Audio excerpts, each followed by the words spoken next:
Dr. Fidaus, are you there?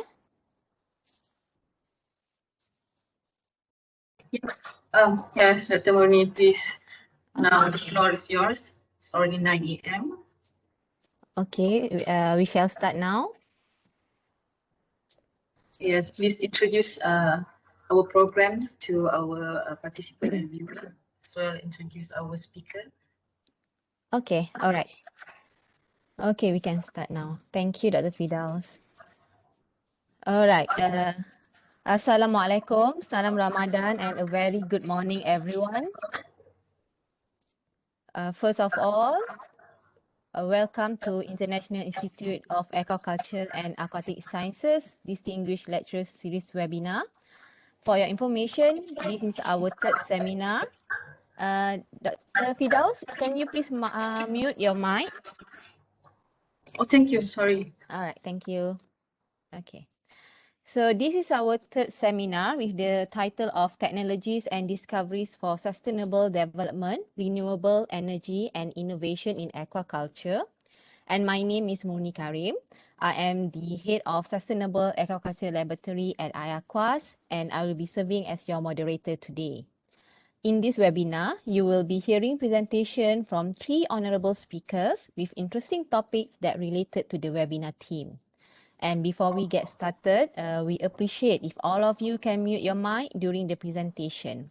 If any of you have questions for the speaker, you may ask after the presentation, or you can put it in the chat box and I will read them for you later. Each of the speaker will be given 40 minutes for the talk and 15 minutes for Q&A session. Okay. Now, moving along to our session, please welcome Professor Dato Engineer Dr. Abu Bakar Jaafar, who will be speaking to us on ocean thermal energy conversion, technology, and its spin-off fulfilling all the 17 Sustainable Development Goals. Before we start, just a brief introduction about Professor Dato Engineer Abu Bakar, and we are very lucky to have him today despite his busy schedule. Dato is a professor at Perdana Center, UTM Razak, Faculty of Technology and Informatics, as well as the Research Fellow in UTM Ocean Thermal Energy Center, Kuala Lumpur, since August 2013. And he is also the chairman of Malaysian Green Technology and Climate Change Center until 2022. And prior to this, he was elected member of United Nations Clause Commission on the Limits of the Continental Shelf from 1997 to 2012 in United Nations HQ in New York. He was also a Director General at Department of Environmental Malaysia for 5 years, Principal Assistant Director at Economic Planning Unit in Prime Minister Department in 1985, East-West Guarantee Environment and Policy Institute at Honolulu, Hawaii, a Principal Assistant Director at Department of Environmental Malaysia, a Staff Engineer at US EPA Industrial Environmental Research Laboratory in Ohio, United States, Factories and Machinery Inspector Malaysia, and until he founded the UTM Otec Center in 2013, he has been actively pursuing the commercialization of Otec technology for the production of hydrogen and other Otec spin-off. It's including mineral water and high value of marine produce. Until now, he has secured over 21 million of R&D grants to enhance this existing technology for the period of 2020 until 2024. He is an engineer by profession, an environmental scientist by specialization, and a maritime expert by current preoccupation. A very impressive background and a very experienced person, I must say. And without further ado, Dato, if are you ready, the platform is yours.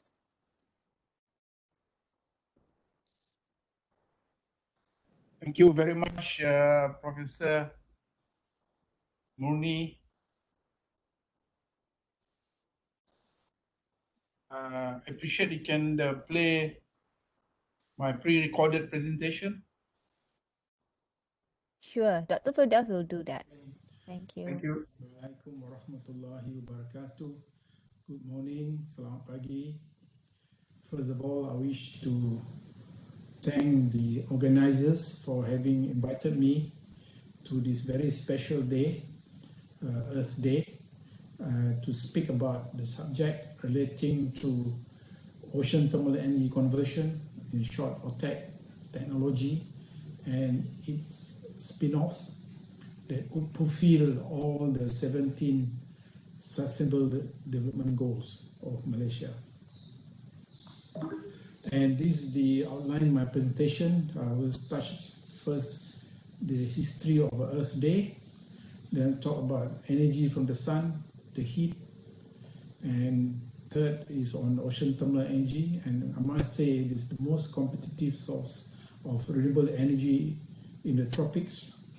Then I want to touch a little bit the ongoing research activities that we are undertaking together between UTM, University of Technology Malaysia, and Institute of Ocean Energy, Saga University of Japan. And I will conclude by demonstrating that by taking the case of 1 megawatt Otec plant, and I would try to show that it could fulfill all the 17 SDGs. And also I would like to share the sustainability index of Malaysia, and also to show the laggard areas, namely renewable energy, energy saving, greenhouse gases, organic farming, and income distribution below par, and the expected response by the ocean thermal energy driven development. And last but least, I will share our target net zero emissions once we really fully realize the potential of ocean thermal energy. As we all know, the first Earth Day happened on the 22nd April 1970, and this movement actually led by Senator Nelson of Wisconsin, USA. This image shows the energy from the sun, and once the energy reaches the Earth, you can see some of the energy goes back to the atmosphere, but some of it is trapped by the greenhouse gases. And the important greenhouse gases also by nature is really helps to balance the energy on Earth between day and night. Otherwise it will be too cold at night and be too hot during the day.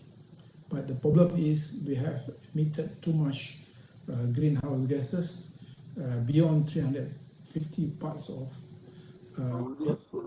per million of CO2, and this has caused climate change issues, including sea rise level, all the extreme weather conditions and other problems arising from the global warming.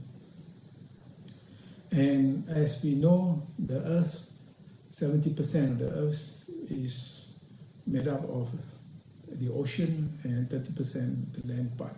And very interesting to note also that among all the forms of energy that we are using today, over 70% are produced in or through the form of heat. Now, in the tropics along the equator,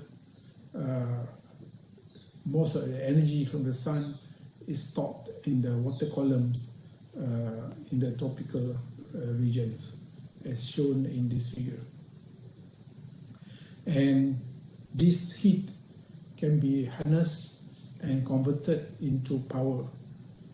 We call it ocean thermal energy conversion into power. And if no uptake of this power, we'll convert the electrical power into hydrogen. And the revenue from Otec development is not only from power, but also we can make full use of the deep sea water of the condensers of the Otec plant. And by making use of the deep sea water that we pump up to the condensers of the Otec plant, and once it is utilized, then we see from this figure that Otec would be the most competitive form of renewable energies in the world, I must say, and especially in the tropics. I can see from this figure to show the generation costs, the lowest, Otec plus, and also in terms of investment. For $1 million investment, Otec can generate more capacity, not only in terms of energy, but also in terms of revenue. And although the capital requirement for Otec, anything new would require heavy capital investment, but by looking at the capacity factor of Otec is very high, almost 100% compared to other forms of renewable energy, and that explains why Otec is competitive as salinity gradient, and in fact better than salinity gradient compared to other forms of renewable energy. So we are very fortunate that through collaboration and cooperation with UTM, University of Technology Malaysia, and Saga, Japan, we managed to secure this program called Development of Advanced Hybrid Ocean Thermal Energy Conversion Technology for Low Carbon Society and Sustainable Energy System, and will be first experimental Otec plant in Malaysia over this period, beginning of 2019, and we expect this project to end by 2024. And under this program, we are fortunate that we have secured up to 6 million financial support from Ministry of Higher Education, as well as in-kind contribution by Japan Science and Technology Agency, equivalent to $800,000 per year for the next 5-year period. And this program not only undertaken by University of Technology Malaysia, but we are also undertaking 10 projects in collaboration with UCSI, UKM, University Malaysia Sabah, UMS, University Malaysia Terengganu, University Putra Malaysia, and of course other centers of excellence within UTM. And from Japan, also collaborating with the University of Tokyo and the National Advanced Institute of Science and Technology, in short, ICE of Japan. This figure shows the configuration of the new hybrid Otec design in Malaysia. Essentially, this design is based on the fact that instead of taking the heat directly from the warm water, warm surface water, but instead we taking the heat from the vapor through flash distillation. So in other words, the warm seawater is pumped into flash chamber where water being evaporated or flash into vapor, pure water vapor. And this, the reason why we're doing this is in order to prevent biofouling, and we propose that the heat exchangers or for the evaporators, we're going to use stainless steel. If not, we have to use titanium. It is very expensive metal. This is one aspect of the new design that we are going to introduce. Otherwise, without this technique, the heat exchangers made of metals other than titanium will not will get contaminated due to biofouling.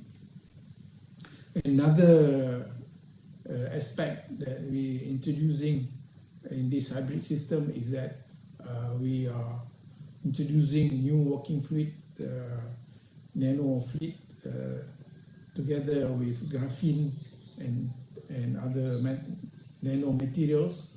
The idea is this nano working fluid is to really to do away with ammonia as a the standard working fluid for Otec plant.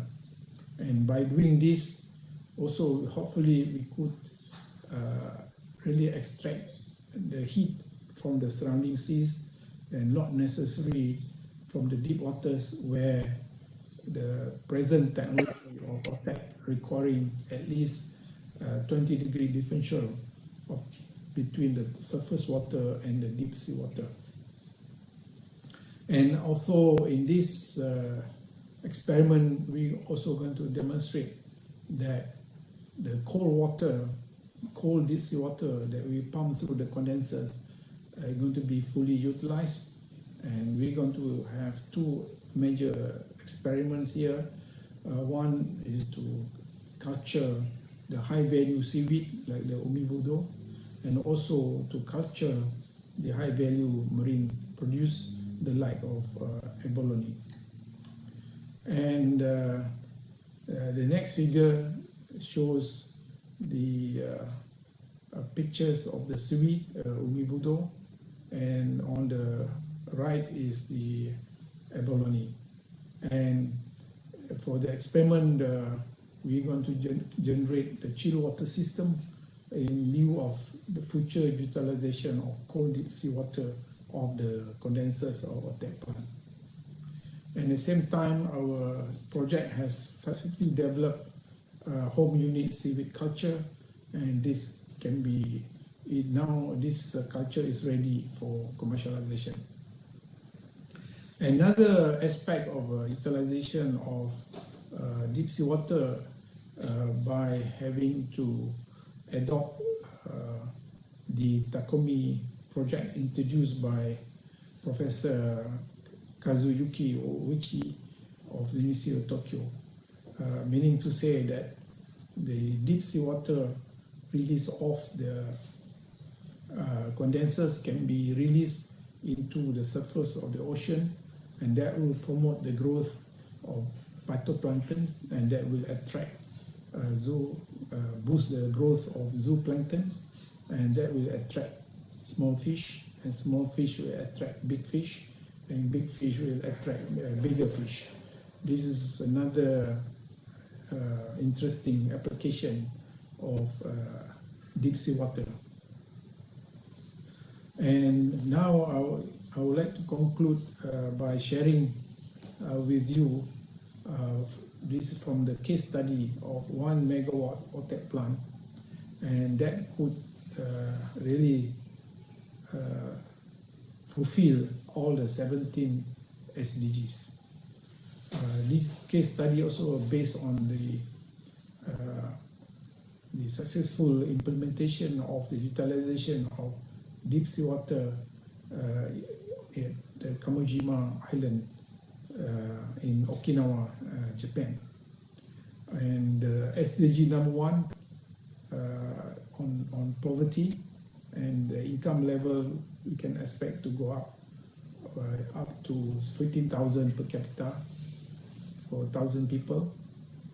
And in terms of aquaculture, as I was saying earlier, we're going to produce high-value seaweed, the like of umi budo, and also high-value marine produce, including abalone, prawns, and other kinds of fish. And the deep sea water also can be utilized for the production of mineral water, and this mineral water from the deep sea has been proven as very good health drinks that could help reduce obesity, blood pressure, and cholesterol. And in terms of education, as we know, the ocean of discovery, meaning to say there's so much that we have to learn to know from the ocean in terms of education.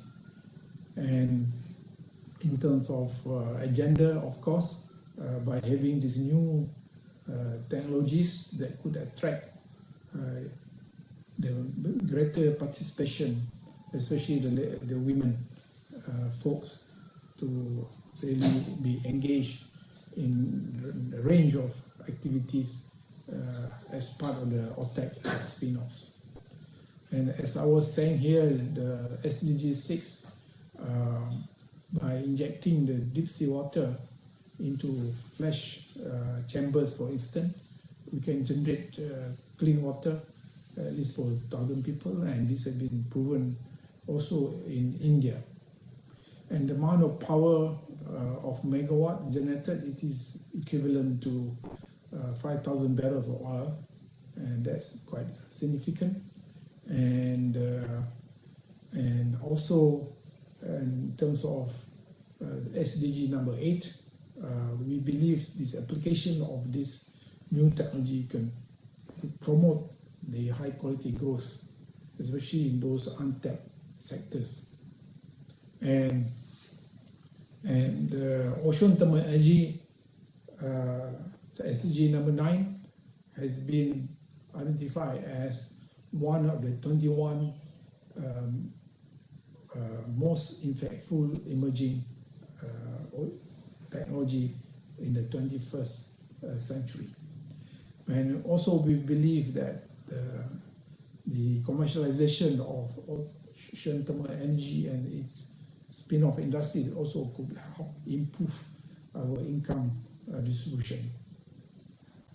And it's been, in terms of SDG number 11, has been shown that by fully utilizing the deep sea water of the Otec plant, and you could see the growth of 2 places in the world, the Kamojima and Kona.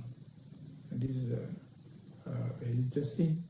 And then in terms of SDG number 12, we consider the production of this natural produce could be proven to be highly sustainable.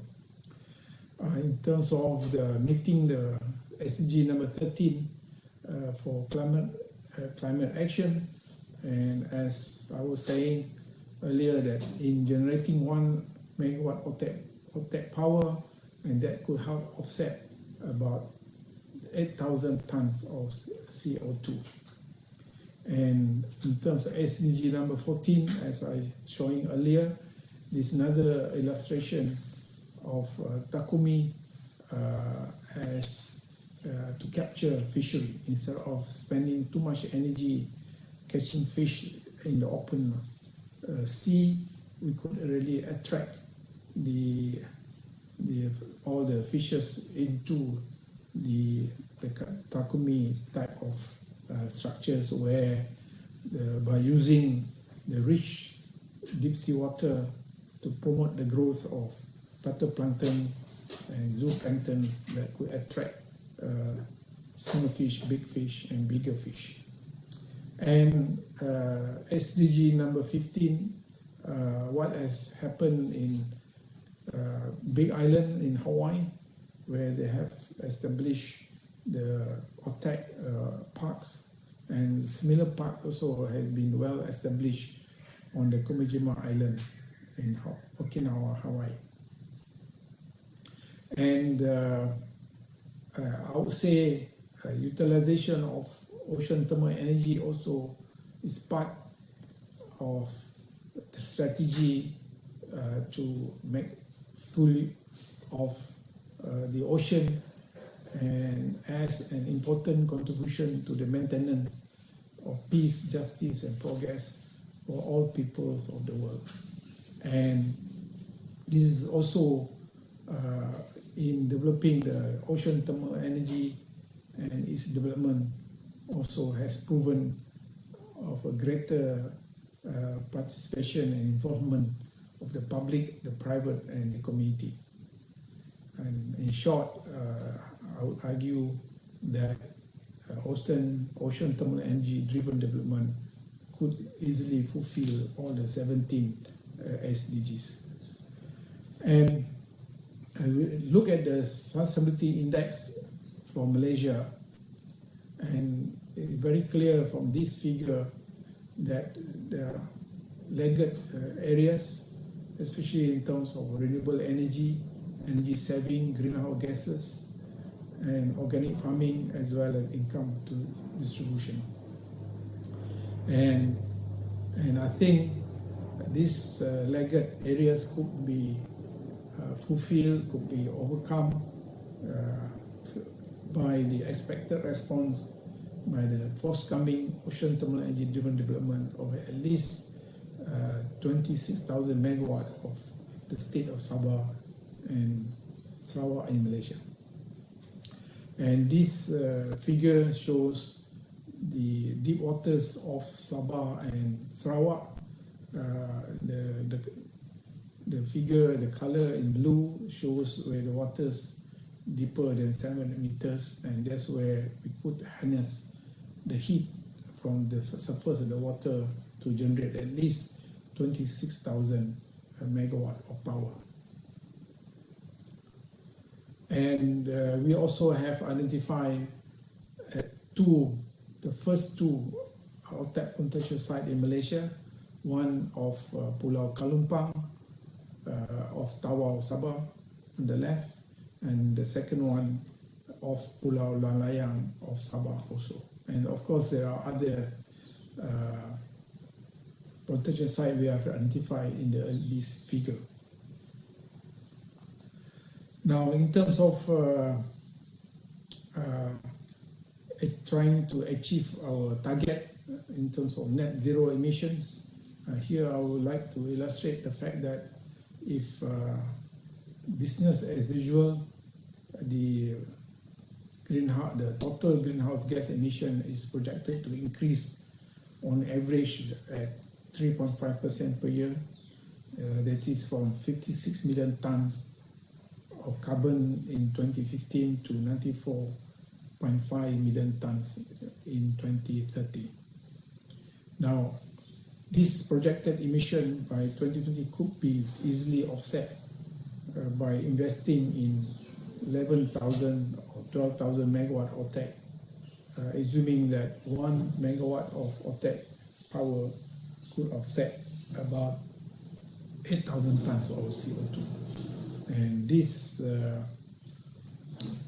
kind of investment only means less than 50% of the minimum Otec potential in Malaysia.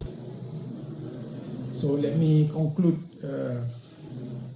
my presentation by sharing here with the statement made by the former oil minister of Saudi Arabia, Sheikh Yasuyuki, quote, "The stone age did not end for the lack of stone, and the oil age will end long before the world runs out of oil."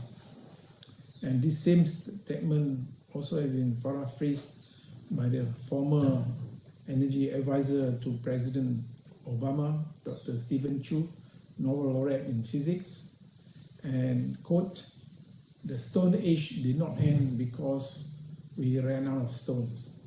We transitioned to a better solutions." Terima kasih, arigato gozaimasu. Thank you very much.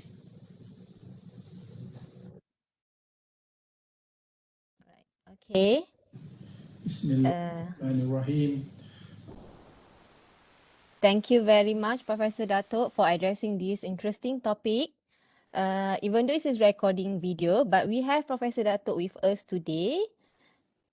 Okay, Professor Dato, if you don't mind, you wanna on your video? Yeah, okay. So, Yes. thank you, Dato.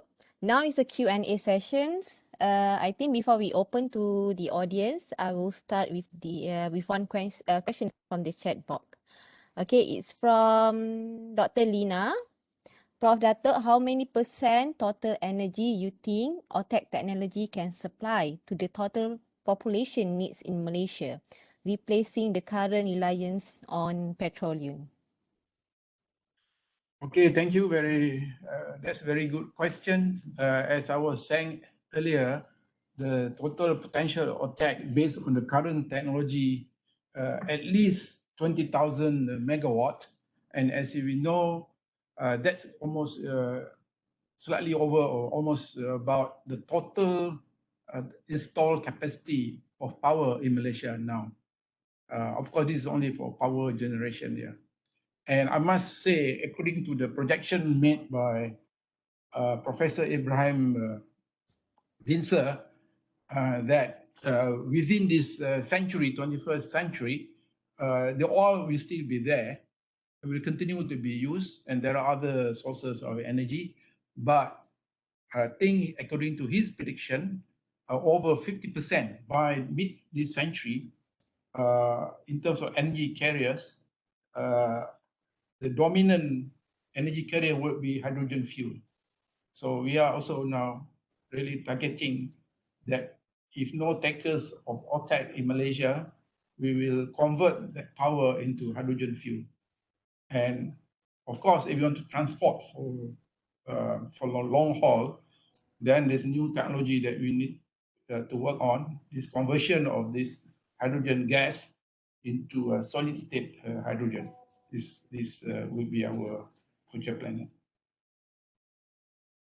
Okay, thank you. Any question from the audience? You may unmute your microphone. There's one question from the chat. Yeah, Dato. Okay. It's from Carmelo Dilao. Prof. Bakar mentioned that the plant material for heat exchangers in the 1 megawatt plant is stainless steel. Is SS317 liter considered? Even so, titanium is probably better to withstand seawater corrosion in the long term. Okay, Dato, you may answer the questions. Yeah, as I was saying earlier, the reason, our main motivation to use stainless steel instead of titanium, the cost, of course, titanium costs less than, the stainless steel costs less than titanium. That's one reason. And of course, stainless steel not easily to be corroded in this sense because we're not going to expose the heat exchanger, stainless steel exchanger to salt water. So that reason why you want to test this stainless steel heat exchanger. And in terms of which type of stainless steel, I think I need to consult the Dr. Chong. He's the leader of this particular research on the design of stainless steel heat exchanger. I think he's trying a different kinds. Okay, any questions from the audience? Okay, I have just a quick questions. Okay, Dato, how you foresee this system implemented in Malaysia? Will it be successful? And if yes, how long you think it will take? This technology has been discovered since 1881, so it has been quite long established, right? And it's been proven to be working, I would say, since the discovery of the ammonia as a working fluid. But because of the Arab oil embargo in the mid-70s, that has prompted a number of developed countries to invest in R&D, in particular like US. They spend, I think, at least 500 million US, and they have developed the technology, and largely based on ammonia and titanium. And so is Japan, so is France, Netherlands, and Korea. So as far as the technology is concerned, the current technology is, I would say, is ready for commercialization. And what is lacking now is the interest of potential developers and investors. And in fact, we are ready. And since I've joined the UTM as early as June 2012 as a visiting professor, I've been promoting. And in fact, one of the reasons why UTM focus this, because I just want to share with the audience the history of this. I think the credit goes to Dato Sri Dr. Zani Ujang, because he was the Vice Chancellor of UTM. So I met him on the 17th May for over breakfast. He invited me for breakfast in New York. It was nice breakfast. So he encouraged me to join UTM and to set up the center. So since then, we've been promoting this Otec since then. And also, I must take this opportunity to share with many young people here that I was really fortunate to have met Professor Yasuyuki IKEGAMI, the next speaker, right? So I met him for the first time in a workshop organized by IOC FASc meeting on renewable energy in Malacca, my hometown, in February 2012. So we've been in contact since then, and I think we've been working closely since then. And I think we worked so hard to secure the subtraps, the Otec project, on the ongoing research now on Otec under subtraps. Yeah. So, and I've been really they've been adopting, most people in the country will say R&D, I and C and E, right? You're all very familiar with that. Research and development, innovation and commercialization, right? But our philosophy at the Otec UTM Ocean Thermal Energy Center, we're not doing R&D to start. We started doing the commercialization first, right? And once we commercialize, hopefully, with the net proceeds of the commercialization, we could reinvest the net proceeds into further R&D to improve the existing technology. But that plan has yet to happen. But that's why I say we are fortunate to have secured this joint funding between Ministry of Higher Education and Japan under the Japanese Science and Technology Agency and supported by JACA, together with Institute of Ocean Energy, Saga University. So as far as I'm concerned, it's been long haul. And although I know the subject in 1975, you know, when I did my master's in 1975, my thesis topic was conversion of solar energy into hydrogen. You know, and ocean thermal energy is a form of solar energy. So as far as I'm concerned, I've been working on this subject since 1975. It's a long haul also. So nothing could happen overnight, right? So you have to keep working on it. So I'm still hopeful. So I'm very fortunate. My contract just got renewed, although I'm 72. So now I'm very happy working with generations of my children now. So I'm very happy. Thank you. Okay, Alhamdulillah for that, Dato. So I think we have another question from AB. Dear Prof. Dato, do you see fierce objection by the local ONG company in view of your magnificent effort? I'm not sure because I've seen a lot of, you know, I've been teased by many of them, you know, and I know them very well. I know a lot of people in the oil and gas industry, and we have been having a dialogue with them. You know, we've been briefing them, things like that, and be interesting some of the remarks I received. They say, Dato, we have to finish the oil first, then we work on Otec, you know, that kind of remark here. But that's why I was sharing just now, the two quotations, right, by Sheikh Ahmad Yamani, Sheikh Zaki Yamani and Professor or Dr. Stephen Chu, right? We move, from one to another, just we have found something better, yeah. So, well, I must share here, there are 3 local companies now actively working on the numbers now to put up, hopefully one of them will put up the first Otec plant in Malaysia. There are 3 companies now working very actively with us. They already secured the interest of the investors. So now they're looking at the numbers here. Hopefully this will happen, within next 5 years, maybe. Okay, inshallah.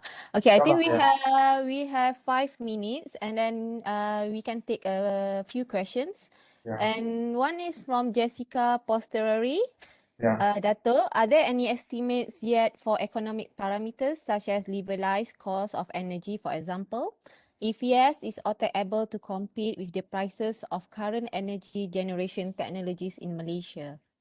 Yes, Jessica. I know you're in Japan, right? Now, yeah. All right, Jessica. Okay, I thought you knew the answer already, but anyway, maybe you need to get a reconfirmation from me. Remember the table that I showed you just now? That's based on levelized costs given by Professor Dr. Louis Vega. And I think this figure I cited this figure when he prepared the Ocean Otec report for Asian Development Bank. But his assumption is that the only revenue that could be generated is based on power.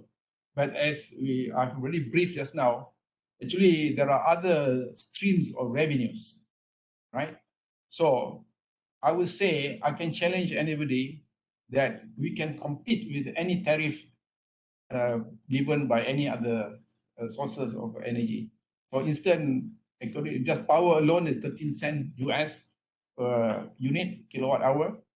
But I can bet you, if you were to recover the capital of heavy investment in Otec from even the selling the raw deep sea water, and even by selling 1 cent per liter, you could recover the capital. And I think the tariff for Otec can be even below 5 cents US per unit per kilowatt hour. So that's why I say Otec is very, very quantity. I don't think you can find any other emerging technologies that have multiple streams of revenues. I'm talking about, energy conversion technology. You just get the power, just get energy. But Otec, you get not only power, you get all these the benefits of utilizing fully the deep sea water. And in fact, by utilizing the deep sea water, you can generate much more revenues for the Otec technology than just the power alone. Because especially in Malaysia, our tariff is so low, so it doesn't make sense to sell the power to the grid, for instance.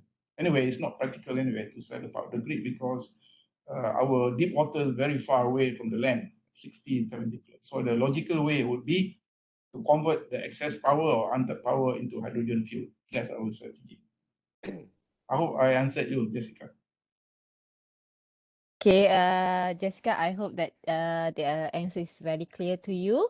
Dato, we have so many questions. I think it's a very very hot and interesting topic. It's again from Camilo Dilao. Is there a concept developed for converting the Malaysian Otec facility to hydrogen production, or is this a totally different system from Otec? No, actually, this conversion of power to hydrogen has been around for donkey years, since 1905. This is standard technology, so it's nothing new. So you just take the power from the nuclear power plant, you just take the power from Otec, so the same technology. So, in fact, there are a number of global or multinational working hydrogen, and they're also buying the power. Even in Malaysia, they're buying the power, cheap power from the TMB, and just converting the power using electrolyzers into hydrogen. So this is standard technology, so nothing new. Yeah. Okay, thank you. I think last questions. Okay, we still have 2 minutes to go. I know that the National Oil Company also quite recently started a team working on renewable energy, or they rather term it as a new energy. Perhaps there's a chance and ruang for your team to seek for their cooperation and funding too. Oh, this is just for a suggestion from AB. AB. Yeah, I know Okay. the Yeah. I know the head of the new energy of Petronas. I've been in contact with him quite some time already. But the focus of new energy of Petronas, they're not interested in Otec, but they rather invest in solar energy in India. You know, so that's what they do. And then, of course, the national oil company, in this case, of course, Petronas, has established another unit. They call it hydrogen unit. At the moment, I'm also working with the Petronas Research and UTP to see the prospects of for Petronas utilizing the generated hydrogen, the Otec generated hydrogen, and use this green hydrogen to combine with their captured CO2 from their deep water production to produce green hydrocarbons. This is in order to meet their target. I think Petronas has already issued a statement. They want to try to achieve their net zero emission target, but I can't remember what year.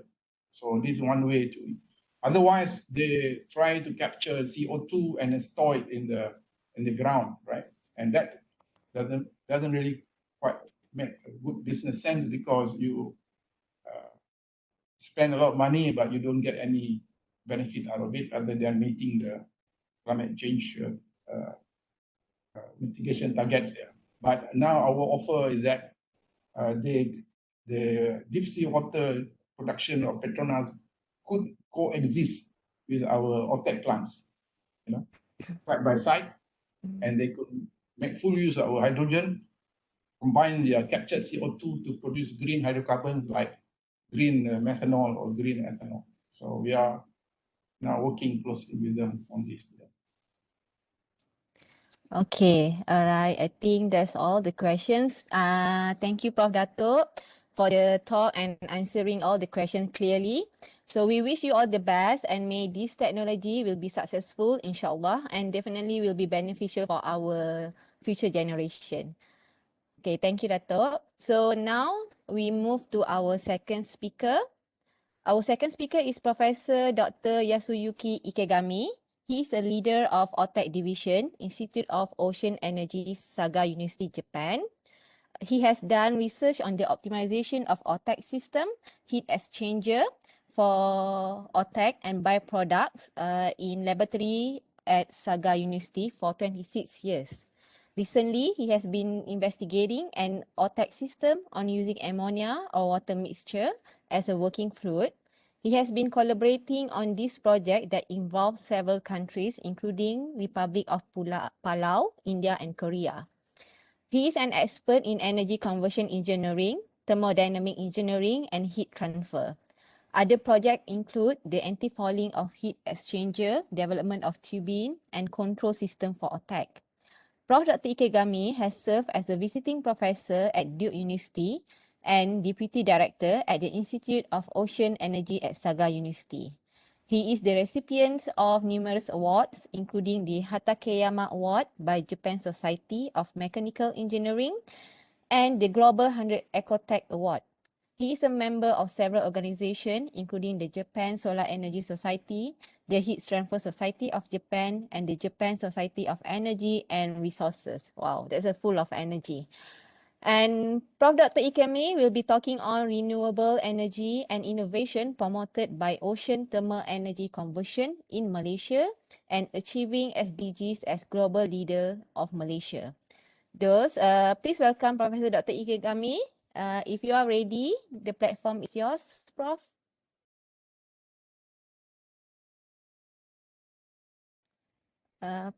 You Yeah, Prof. IKEGAMI, yeah. can you hear?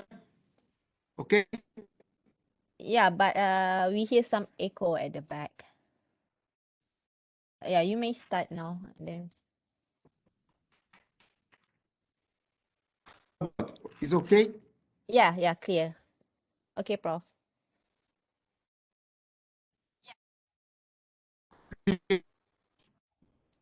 Yeah, we can hear you. Okay. Thank you. Good morning, everyone. So, can you hear? Okay. Yes. But okay. It's breaking up a bit. Can you hear?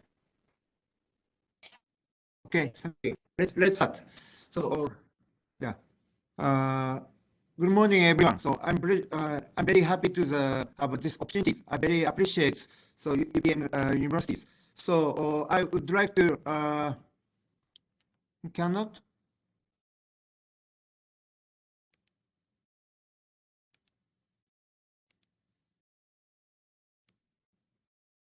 Okay.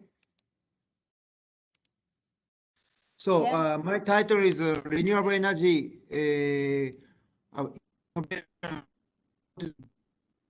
Energy Conversion in Malaysia and Achieving SDGs as Global Leader of Malaysia.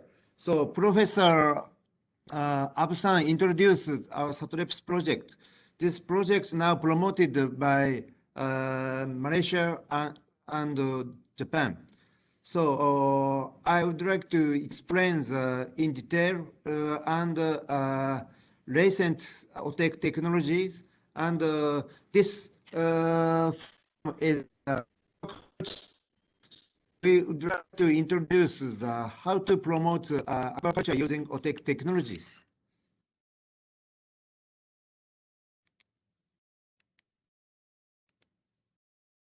So now we are installed the 100 kilowatt Otec. So this is operated world first Otec demonstration. And in the second boom, so already connected the power grid. Over 5 years of a continuous operation using actual seawater. So what is the second boom? After oil crisis, many countries promoted Otec, but oil prices down. So Otec activity is very slow and postponed. So recently occurs the second boom. So recently, so many countries promoted Otec, US and Japan, French, and also Malaysia, India, Korea, and Netherlands. So this is IAOES, International Energy Agency's Ocean Energy System. So this is introduce ongoing Otec project in the world. 10 years ago, only Saga University plant operated. But recently, many Otec plants now operated. So French, Hawaii, and Korea, so on. And now just started Otec project in the world. Also Malaysia and Caribbean, in Indonesia, India, so on. So Otec technology is using temperature difference, warm CO2 and cold CO2. This technology very similar to the fossil power plant. So Aqua making a vapor using energy. So Otec technology using warm CO2. This vapor go to the turbine, then generated electricity. Then this turbine, after that, go to the condenser, then condensed, return to the liquid by cold water. So this technology using the temperature difference in the ocean.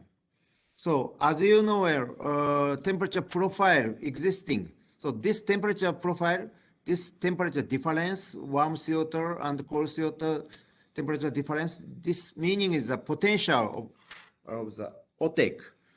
This temperature difference is very important. So why now Otec in Malaysia and the world?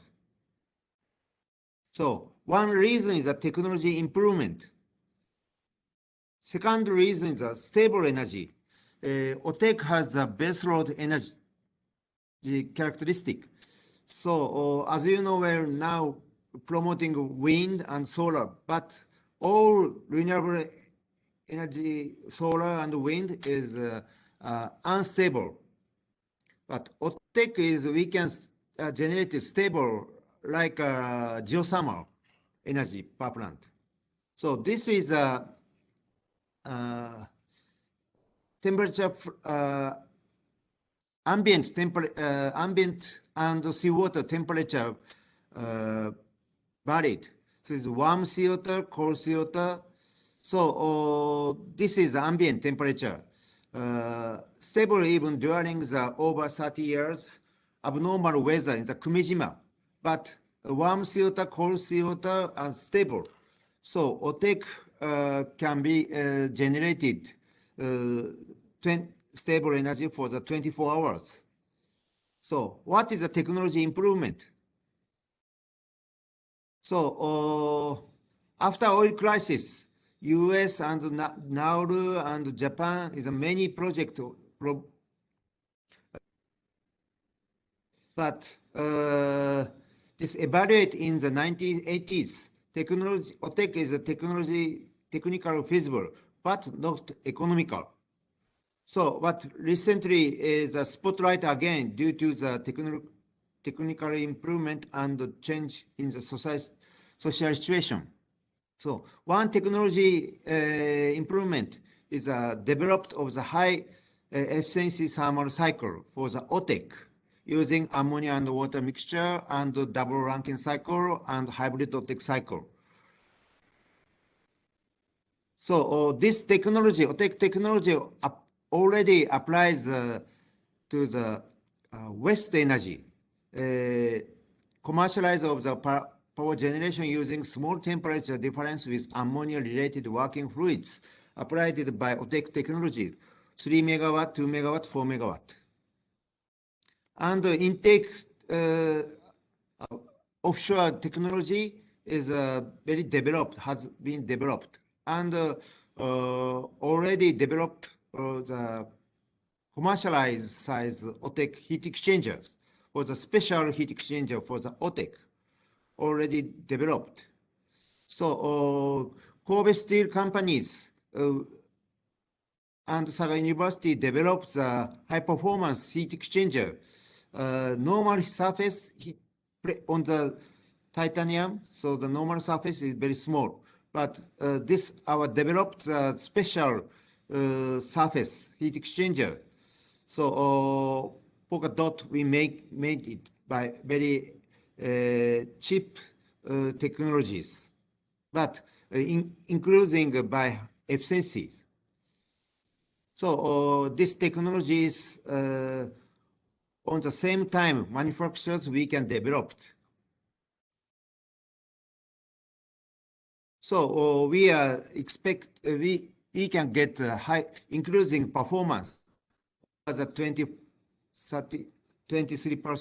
evaporator, condenser 20%.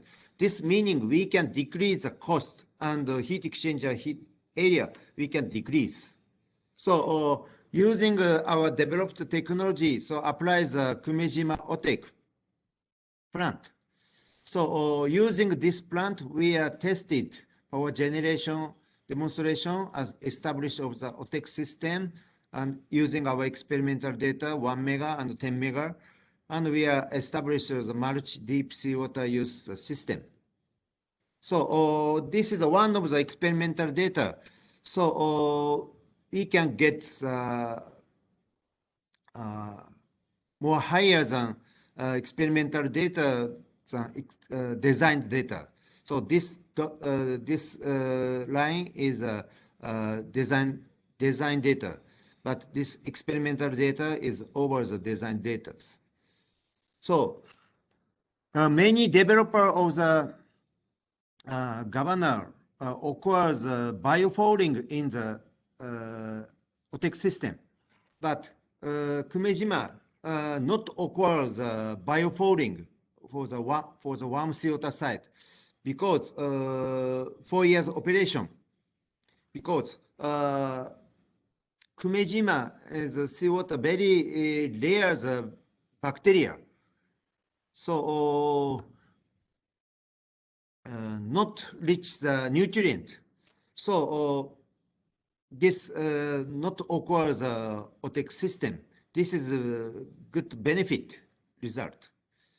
So and we had tested the Otec demonstration. So we can get net power efficiency about over the 60%. Net power efficiency meaning decrease pumping power. So using our Kumejima data, we are designed commercial power plant, 1 megawatt and 10 megawatt. So we are designed using our developed heat exchanger, so on-run type 1 megawatt, and floating type. So we are designed already the 1 megawatt and 10 megawatt as a commercial base. So we are designed already certificated by Nippon Kaiji Kyokai to the commercialize. So 2013 we have get the permission approvable in the principle AIP for the total submarine Otec floating power plant model of the JMU. So Professor Abu-san introduced spin-off. So from now, we would like to explain the Saga University achievement. And we have collaborated the project in detail. So Professor Abu-san as Otec is not only electricity. So we can make a fresh water, then we can generate hydrogen, and we use a deep sea water, lithium, food, local area chilling system, aquacultures. So one of the byproduct, one of the spin-offs. So we can make a fresh water Otec system and desalination system. We are joined it. So warm CO2 go to the Otec, then go to the flush chamber. In this flush chamber inside is a vacuum, so occurs a vapor from the warm CO2. This vapor go to the condensation desalination condenser. So in this condenser we use the after Otec called seawater, so we can get fresh water. So in India, from the 2005, as on the first stage, Saga University contributed this project. So India as a success, world first success as a LTD, low thermal temperature desalination plant using temperature difference. So this is a fresh water. Island people get safety and healthy fresh water from the ocean, not reverse osmosis. This is a flash evaporation. So I read the report. Island people have become very healthy. So next, recover of the amplifies the fish resources project. So this fish resource aquaculture project. So as you know well, so fish resources decreasing in the world oceans. This is a tuna. So also Japan fish resources decreasing. So 1/4 decreased fish resources. Only whale is increasing. So Japanese agency of the fishery started the Takumi project, as Professor Abu-san introduced. This Takumi project is increasing the fish resources using deep sea water. deep sea water including very rich nutrient for the fish. So this warm deep sea water upwelling, warm sea water, cold sea water upwelling. So warm sea water after mix, so discharged same temperature on the ocean. So we can expected recovers of fish resources. So Professor Ouchi is introduced background of the Takumi. So in the world, 50% of the world fish project upwelling area, 0.1 of the whole ocean area in the world. So upwelling fish grounds of the coast of the Peru, of the coast of the Canary Island. So nutrient of the deep sea water. So after that, so the food chain, the fish reach to the fish, this nutrient. So artificial upwelling fishery ground. So dream of the oceanography and fisheries. So population increasing over the farm island. Storage of the food and shortage is of the food and fish production in the sea. Supply, self-supply of the fishery in Japan and decreasing of the less than 50%. So we can contribute this technology. So finally we can generate Otec electricity by Otec using warm sea water, cold sea water. But first stage, not to use the Otec, diesel turbine, diesel generator installed. Next stage, we want to challenge the more bigger project. This actual system operating for the 5 years, deep sea water 100,000 ton per day, center of the Sagami Bay. This is the Fuji Mountain, and here is Tokyo. So this is a Takumi project. So installs this 1,000 meter depth. This is a mooring system, single point mooring. So this is before the mooring. So in the dock, this is a Takumi system. This intake tube. After the reach to the point, demonstration point, this is attach the buoy. So reach to the point, so we release the buoy. So they install this deep sea water intake tube. So this is actual operating photo. This line is here. So now is a this axis deep sea water upwelling capacity. This axis means fish production. So now is a Takumi project here. We have to Japan fish catch total fish catch per year in Japan here. So we have to increasing more deep upwelling artificial this system. So next step, we want to challenge the more bigger deep sea water capacities. So Professor Ouchi already designed the 3 megawatt multi-purpose submarine power system, jointed Otec system and desalination system.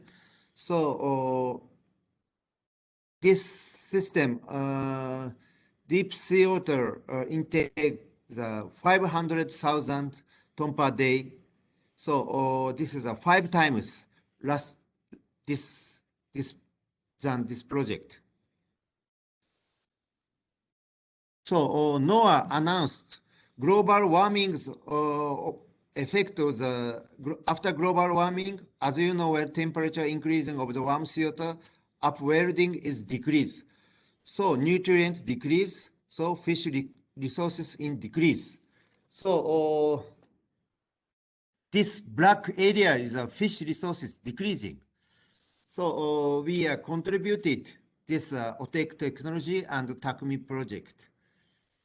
This is this 500,000 ton per day this Takumi project.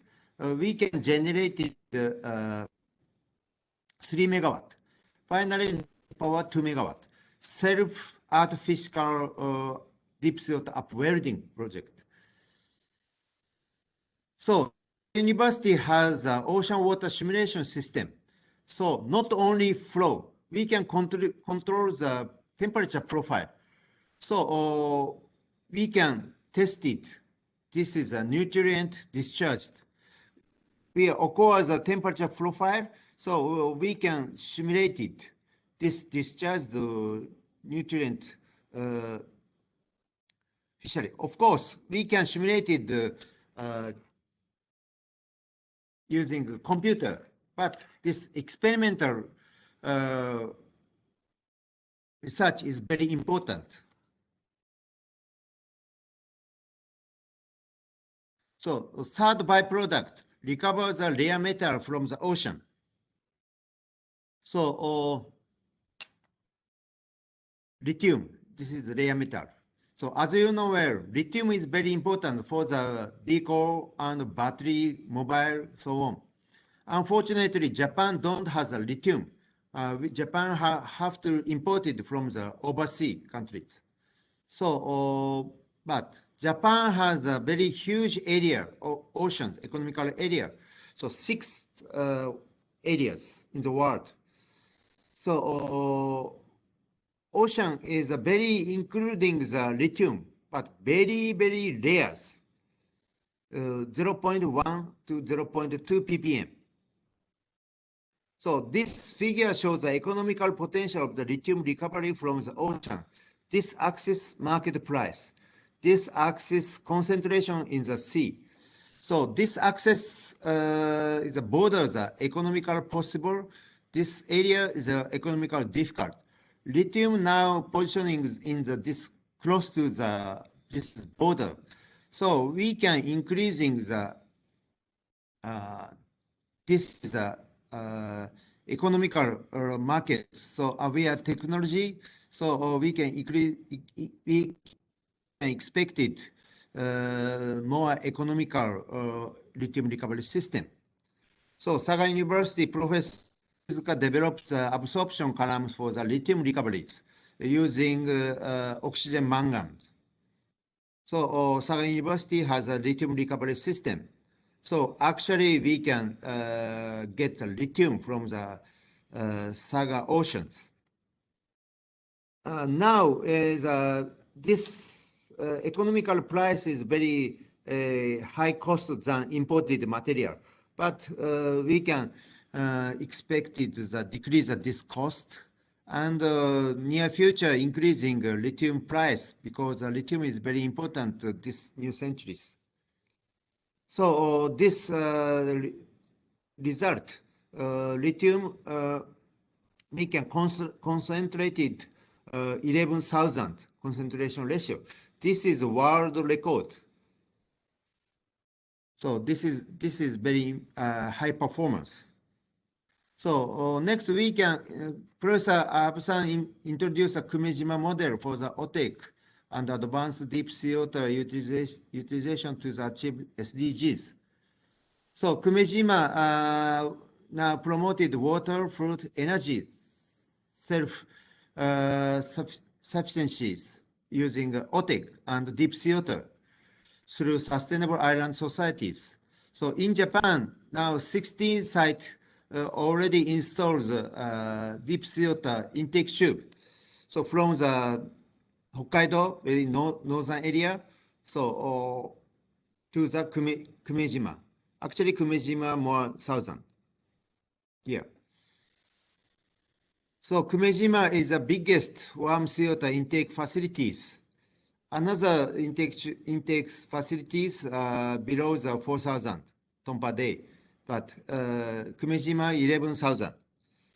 So Kumejima now occurs a new industry.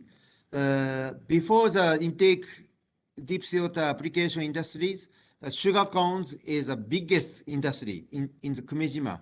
Now is twice new industry related to business. Recently, 25 million US dollar. Sugarcane's industry is 10 million US dollar. Almost over the twice industries in the island. So shrimp using deep sea water, very safety and very healthy because bacteria is very low. So sea grape is very controlled by economical controls temperature by the deep sea water. Very important. 23/7, very important. And sugar,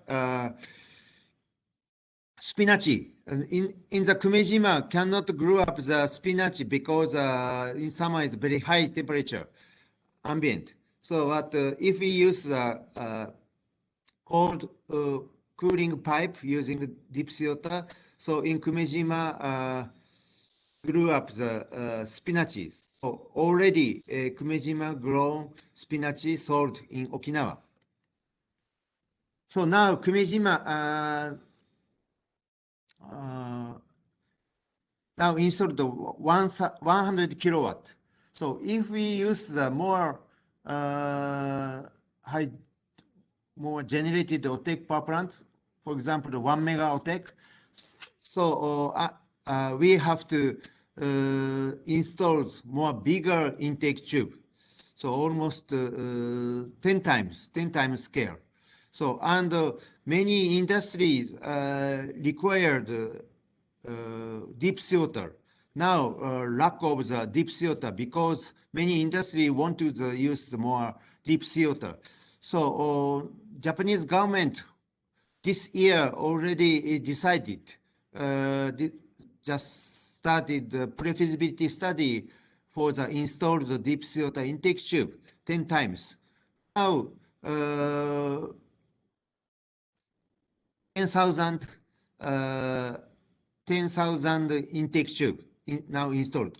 Next step, 100,000 ton per day at project, 10 times scale. So now planning.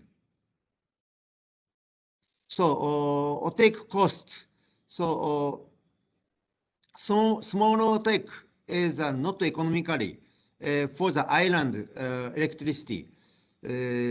So over the 110 mega or 100 mega, so very economically.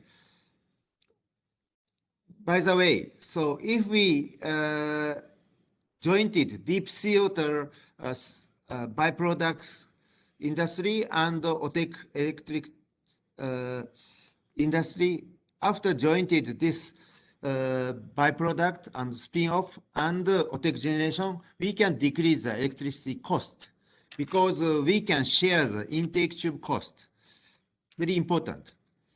So finally, we would like to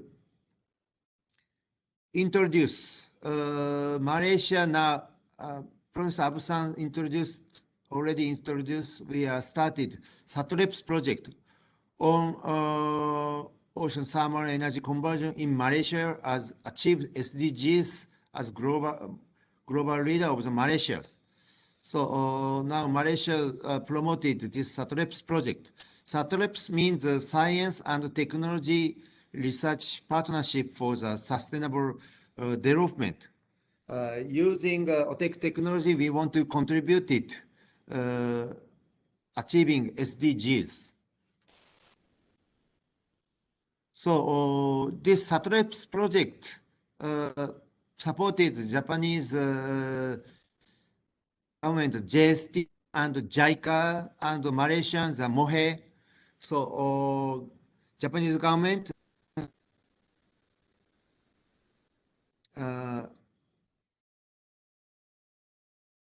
government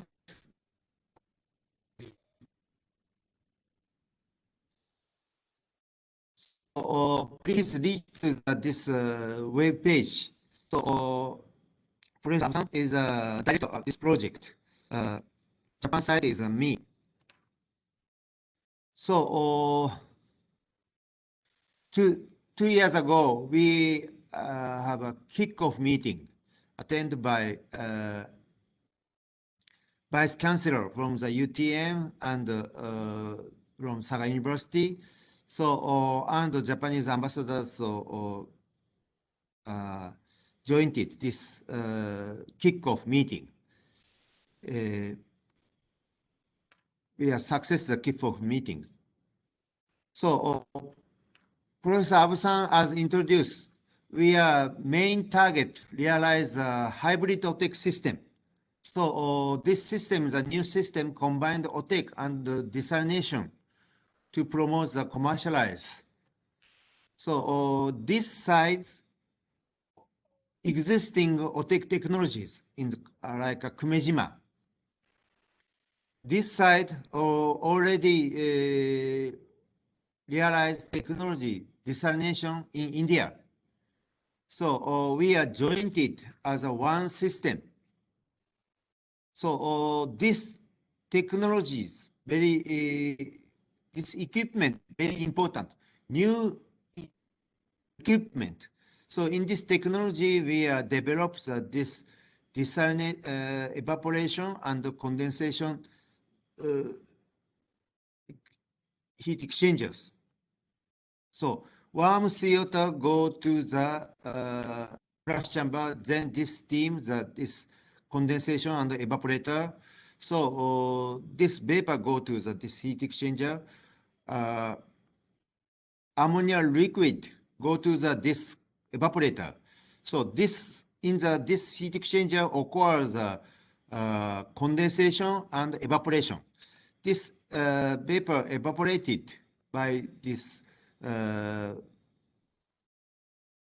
flashed vapor. So this vapor go to the turbine, then generated electricity. This flashed evaporator vapor after that condensed because this vapor cooled by ammonia on the evaporation. So this heat exchanger is a key component with our SATREPS project. So we have developed this one. So we are image of the Malaysia model, the Otec and spin-off. So vegetable desalination, seaweed, coral. So as Professor Abu-san introduced. So now we are structure chart on our SATREPS. The Japan side, Saga University. Malaysia side is a UTM and UPM and UM, UKM, UMT. In Japan side, Saga University, Tokyo University, and ICE and Genesis. This orange is a private sector. Private sector very important. Promoted Otec commercialized after SATREPS. We are now already joined it with private sector. So we are until now many times we are discussions online under Corona, COVID-19. So of course we have many issues. We cannot visit to Malaysia. I want to visit Malaysia as soon as possible, but under the Corona COVID-19, so we cannot join it actual face-to-face. But we are using online many times, very close to the relation using online. In Japan, this relation is called Kizuna. Kizuna is, I think, is very strong, have been the strongest this under the Corona. So this Otec already constructed in Japan. So this is the Otec. So this part is new equipment, evaporation and condensation. So after that, this within this year we want to export it to Malaysia from Japan. This Otec system. So after that, install the turbine here by UTM supplies. UTM developed this production. So this system pilot plant is successfully assembled in the Genesis facilities in Malaysia, Japan.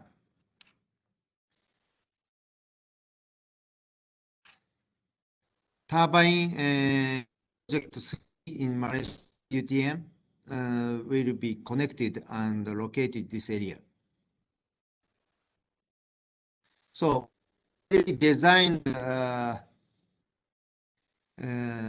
UTM Otec Center, conceptual and primary design.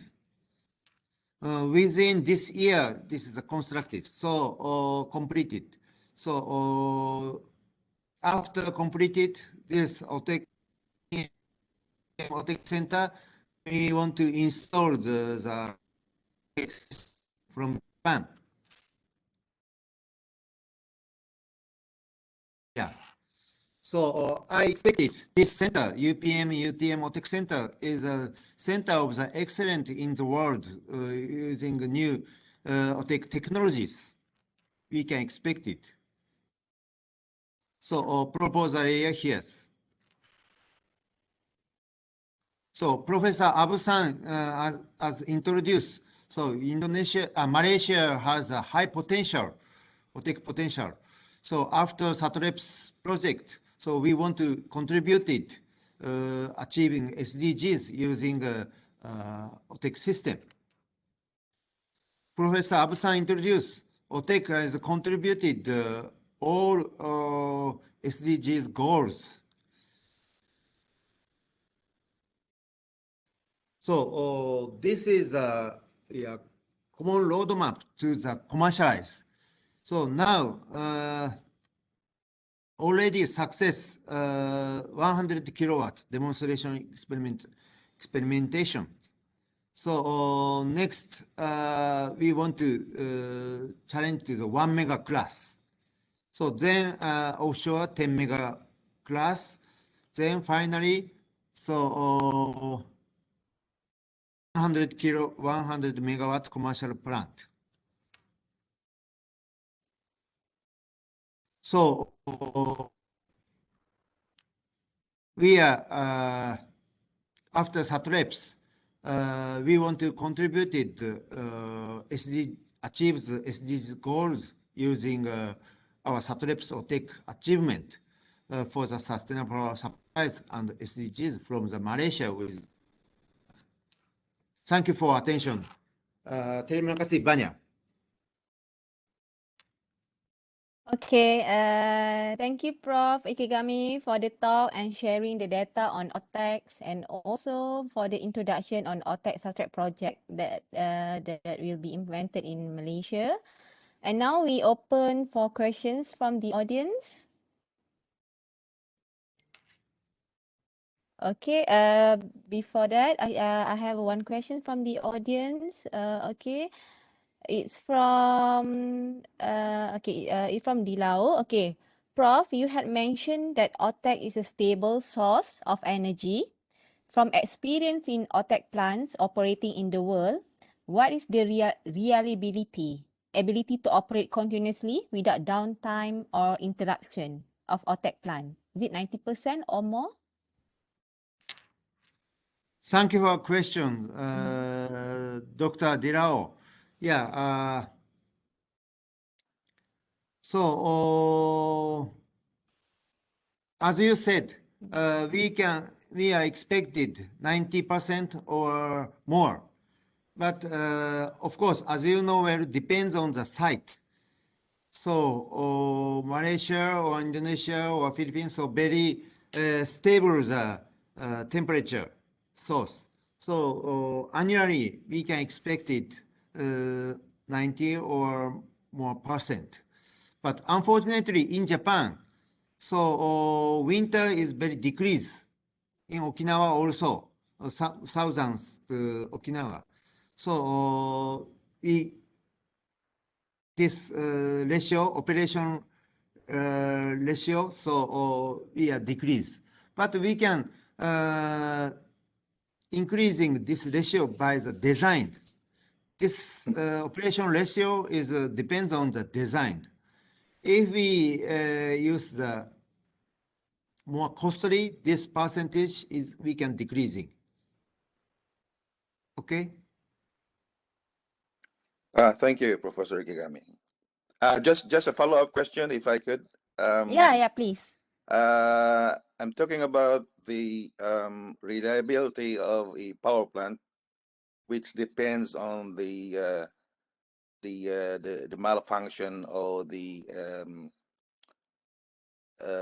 failure of components, especially the turbines or circulating water pumps. The heat exchangers probably would not fail within a year, but sometimes there are failures of the rotating equipment, such as the turbine or circulating pumps, and also in the control systems of the power plant. So these are considered in calculating the reliability of the power plant. So it's not so much on the temperature sources, but on the what has been the experience so far of Otec power plants with regard to failures of the rotating components.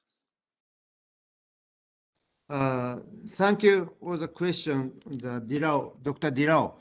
Yeah, so reliability is, I think, is for the ammonia, so the heat exchanger on the turbine is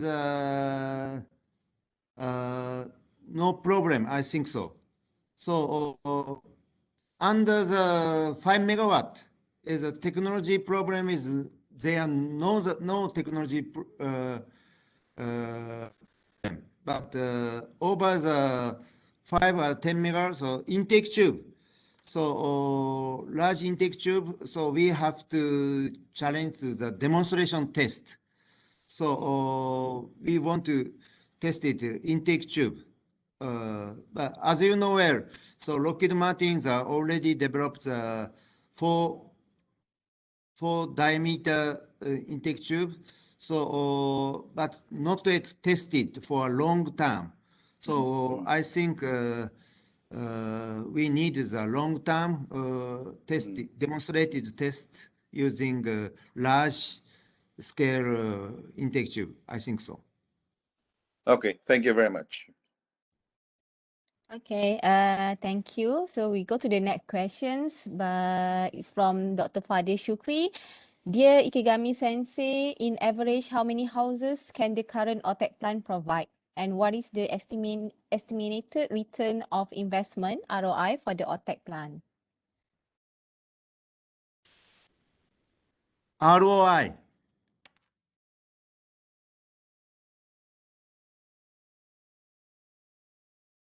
So just a moment.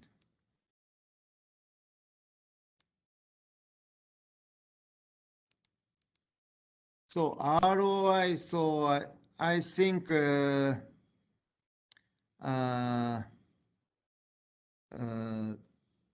is install the cost is very high and initial cost very high, but than fossil power plant. But fuel is no needed. So I think ROI so 5 or 10 years. Yeah. We won't expect it. Yeah, that's the estimate ROI. Okay, thank you, Prof. And we have a question from Irina Harun. Otec depends on thermal difference of the deep sea water. And what are the strategies used to increase the energy conversion efficiency? Yeah, of course. So temperature difference is very important. So temperature difference effect on the thermal efficiency. Large temperature difference, so high thermal efficiency.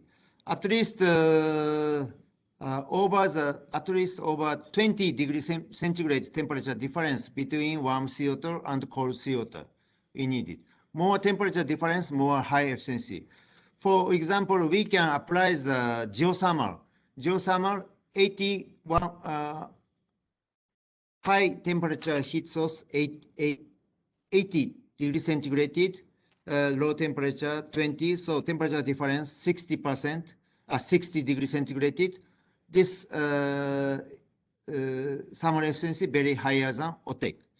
But Otec is, after commercialized Otec is a very large scale power plant, is we can generate it. Okay. I hope that answered the question from Miss Irina. Okay, I just wondering, Prof, how much volume of deep seawater and sea surface water that needed to generate it up to 1 megawatt, and how much volume water that needed for 10 megawatt? How much that the water need, the deep sea water needed for those two different watt? So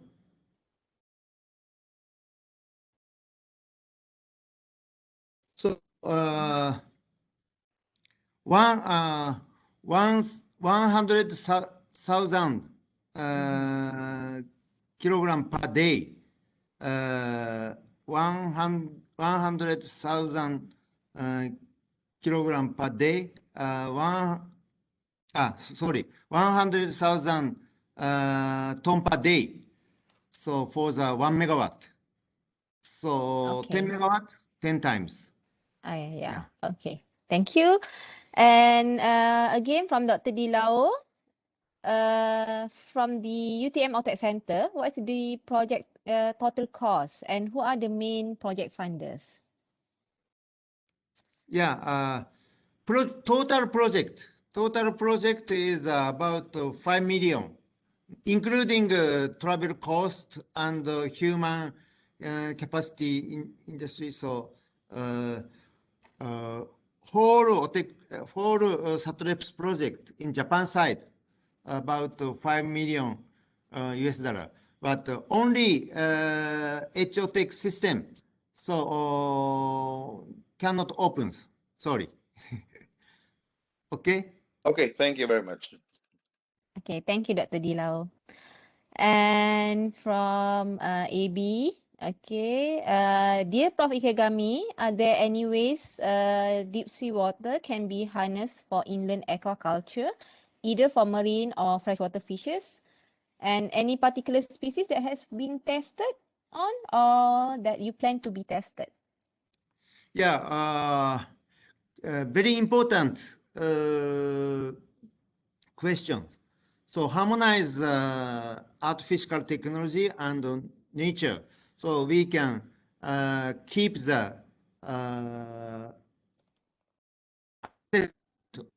ocean, very important. So, but by the way, fish resources decrease. So we can contribute the fish resources using deep sea water under the ocean environment assessment. So we believe Otec technology and deep sea water application can be can be contributed to the fish resources ocean environment under the global warming. So, and by the way, so Otec 100 megawatt Otec installed between the 30 kilometer 30 kilometers between the 30 kilometer distance 100 megawatt Otec 100 megawatt, so we can operate it under the energy balance, so from the solar, so we can stable and we can very good balance solar energy and ocean environment. So many researchers evaluated. This distance is very important. Otec and next Otec. Okay, thank you. I hope that answered the questions. And same question, same person, okay, asking that are there any beneficial microbes from the deep sea water that can be utilized for the aquaculture purposes? Yeah, of course. Aquaculture is not only contributed electricity, so Otec is using deep sea water. Very contributed aquacultures. So they needed Otec and aquaculture technologies. So both, Otec is not only energy, very important. We have to join it. Very important, I think so. Yeah, any of your data that actually having any of the beneficial microbe from the deep sea water that you have already that you already collected? Is there any any data on that? Yeah. Yeah. In Japan, in Kochi or Okinawa, over 20 years operation, deep sea water. So now the monitoring. Yeah, and in India also over the 15 years continuously operating deep sea water, they monitoring. So not occurs ocean environment problem. Yeah. Okay, it's from Armando Hideki. Dear Prof. IKEGAMI, I am attending from Brazil. Thank you so much for joining, Mr. Armando. I am living in the Northeast region located in area considered as a good area for Otec. And how long is necessary for feasibility study to take? Depends on the human resources, depends on the cost. But I think at least 1 year or 2 years is enough. Yeah. Okay. All right. And then we have from Jason. Based on the demonstration project, what are the lifetime you are looking at for the major equipment and life of the pipes? This is a very Intake technical pipe? question here. Yeah. The life of the pipes that you will be using for the system. Yeah. Yeah, good questions. So in Japan, already installed over the 25 years in Kochi, and Okinawa over 20 years operation continuously. No maintenance, so no accident. So intake tube. No replaced intake tube. So good installs intake tube. So I think over 50 years or 30 years keep the no deep sea water intake tube. Yeah. So because deep sea water no occurs bio very rare the bacteria. So inside the deep sea water no occurs biofouling. Yeah. So not input the chemical treatment no needed. So if we use the deep sea water, so no maintenance fleets, we can use more longer.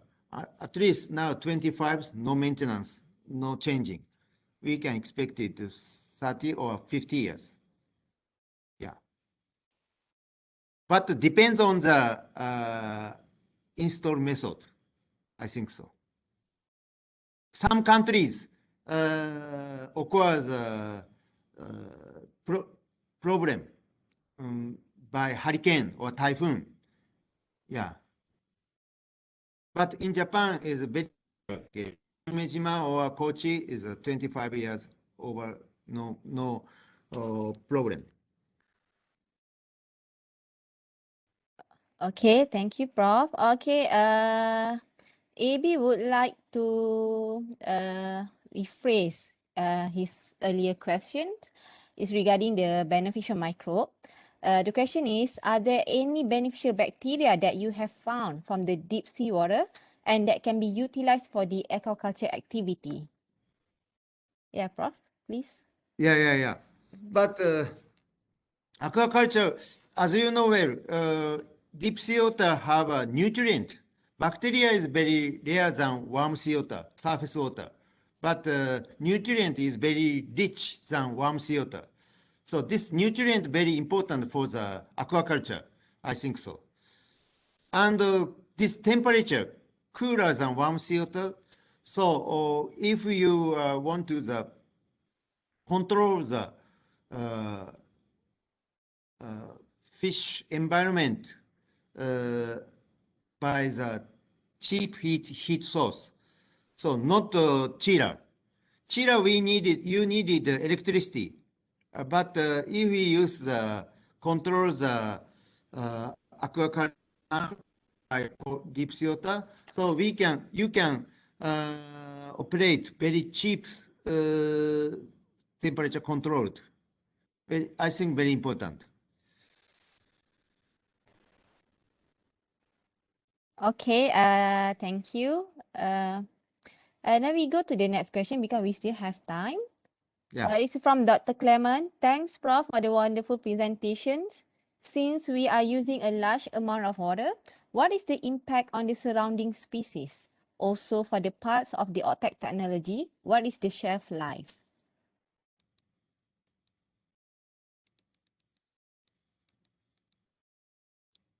Yeah, sound. Please, one more question.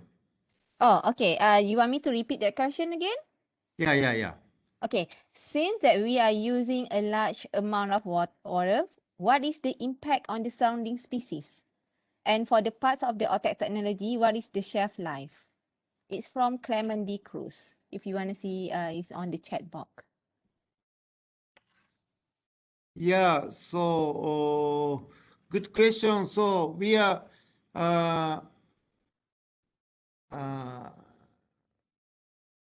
amount the deep sea water we used for the Otec, but this using we can control for the sustainabilities because we can temperature so on. So think is controls under the sustainabilities. So it's okay. Okay. Dr. Clement, I hope that Prof already answered your question. Okay. Again from the Dr. Dilao, what's the material used for the intake pipes in current design? Is it carbon steel with rubber lining, FRP, or any type? Yeah. Until 5 years ago, so almost high density polyethylene. But after US Lockheed Martin developed the FRP intake tube for the big intake tube, so now many companies try to the FRP. Yeah. And Takumi intake tube is a steel. Yeah. Steel is very cheaper than another material, but very heavy. So after attach the floating painting, so some researcher challenged. Yeah. Now I think nominate high density polyethylene and FRP and steel with floating paint. I think so. Okay. Thank you. Thank you. I think this is the last question before we move to our next presenter. Prof, with the difference between Malaysian and Japan environment, probably what Malaysian should be prepared to assure that this OTEC will be successful established in Malaysia? Yeah, Malaysia is a very good, very excellent potential for the OTEC than Japan. So OTEC has Malaysia has a very bigger the potential than Japan. So we want to contribute it this SDGs technology in using OTEC with Malaysia and Japan. This reason is Malaysia has a high potential. Yeah. Okay. Okay. Any questions from the audience? Or else? Okay. Thank you. Thank you so much, Thank Prof, you. for your presentation, for answering all the questions. Okay, we have a lot of questions for you, and it's indeed a very interesting topic. And thank you so much. Thank you very much. And all right, okay. And then we would like to welcome our last speaker of the day, Dr. Farshad Shishehchian. Dr. Farshad, I hope I pronounced your last name correctly. I've been practicing from yesterday. Yeah. And we are very proud to have UPM alumni with us today because Dr. Farshad did his PhD in UPM under Professor Fatima. And just a brief introduction about Dr. Farshad. Dr. Farshad is the president and CEO of Blue Aqua International Group of Companies. It's a one-stop solution provider for the aquaculture industry with a global presence in 14 countries. He is also the founder and president of the Asian Aquaculture Network, a not-for-profit organization dedicated to inform and to inspire new generation through the sharing of knowledge, education initiative, and resources for the ecological sustainability of aquaculture in the Asia-Pacific region. He was also the president of the World Aquaculture Society, Asian Pacific Chapter 2013 until 2016, collecting an extensive network of over 25 years in the world's top aquaculture producing countries. Dr. Farshad also holds a PhD in terrestrial and aquatic ecology and has a dynamics, hands-on experience in managing aquaculture farms and hatcheries in countries such as in Thailand, Vietnam, Indonesia, India, Bangladesh, Philippines, China, Sri Lanka, Malaysia, Korea, Norway, Turkey, USA, Mexico, Brazil, Ecuador, Australia, Singapore, and Chile. Wow, Dr. Farshad, you are all over the world. And he is also as an inventor of the highly commended mixotrophic system, a super intensive shrimp farming system with PCT pattern in over 144 countries. It's very impressive, Dr. Farshad. And he continues to share his knowledge and profound understanding of innovative aquaculture through seminars and conferences all over the world. A very busy guy he is. Okay, today, Dr. Farshad, today he will be talking on innovation in the aquaculture industry for environmental sustainability. Without further ado, please welcome Dr. Farshad, and the platform is yours. Thank you. Thank you, Dr. Murni. Okay, selamat pagi, everybody. I'm very happy to be here because I think I'm talking to many of my either ex-colleague or the people that they are. I always see UPM as my own place. Is not something very strange. I was there many years, and today I would like to discuss a little bit about what are the new technology and maybe achievement in the aquaculture industry. And before that, I just very quick brief about who we are. I mean, I come from a company that we are doing a lot of things. So we are, doing in farming industry, in supporting the, farmer, and also, training, laboratory. So whatever we are gaining as an experience is basically the first hand. We have basically section in aqua feed mill. We have a hatchery. We have a grow out. We have farm care product. We do farm construction, and also we do food supply, basically the seafood supply. I would be more focusing today on the shrimp industry because aquaculture is very big. I mean, you want to talk about all the species. Currently we have 260 species that culture around the world. So we cannot go and talk about all of them, but I try to more focus on something that I think I know better, is the shrimp. We have a basically platform, we call it Dr. Shrimp. So under this platform, we focus on the 5 species of the shrimp that commonly culture around the world. And most of our, achievement and development is turning around this species. Under the platform of Dr. Shrimp, we have our academy, and also we do a lot of online support to the shrimp farmer around the world. And also we do have our, state-of-art laboratory that we can do all the disease analysis from virus, bacteria, and also, all the water quality testing for the shrimp.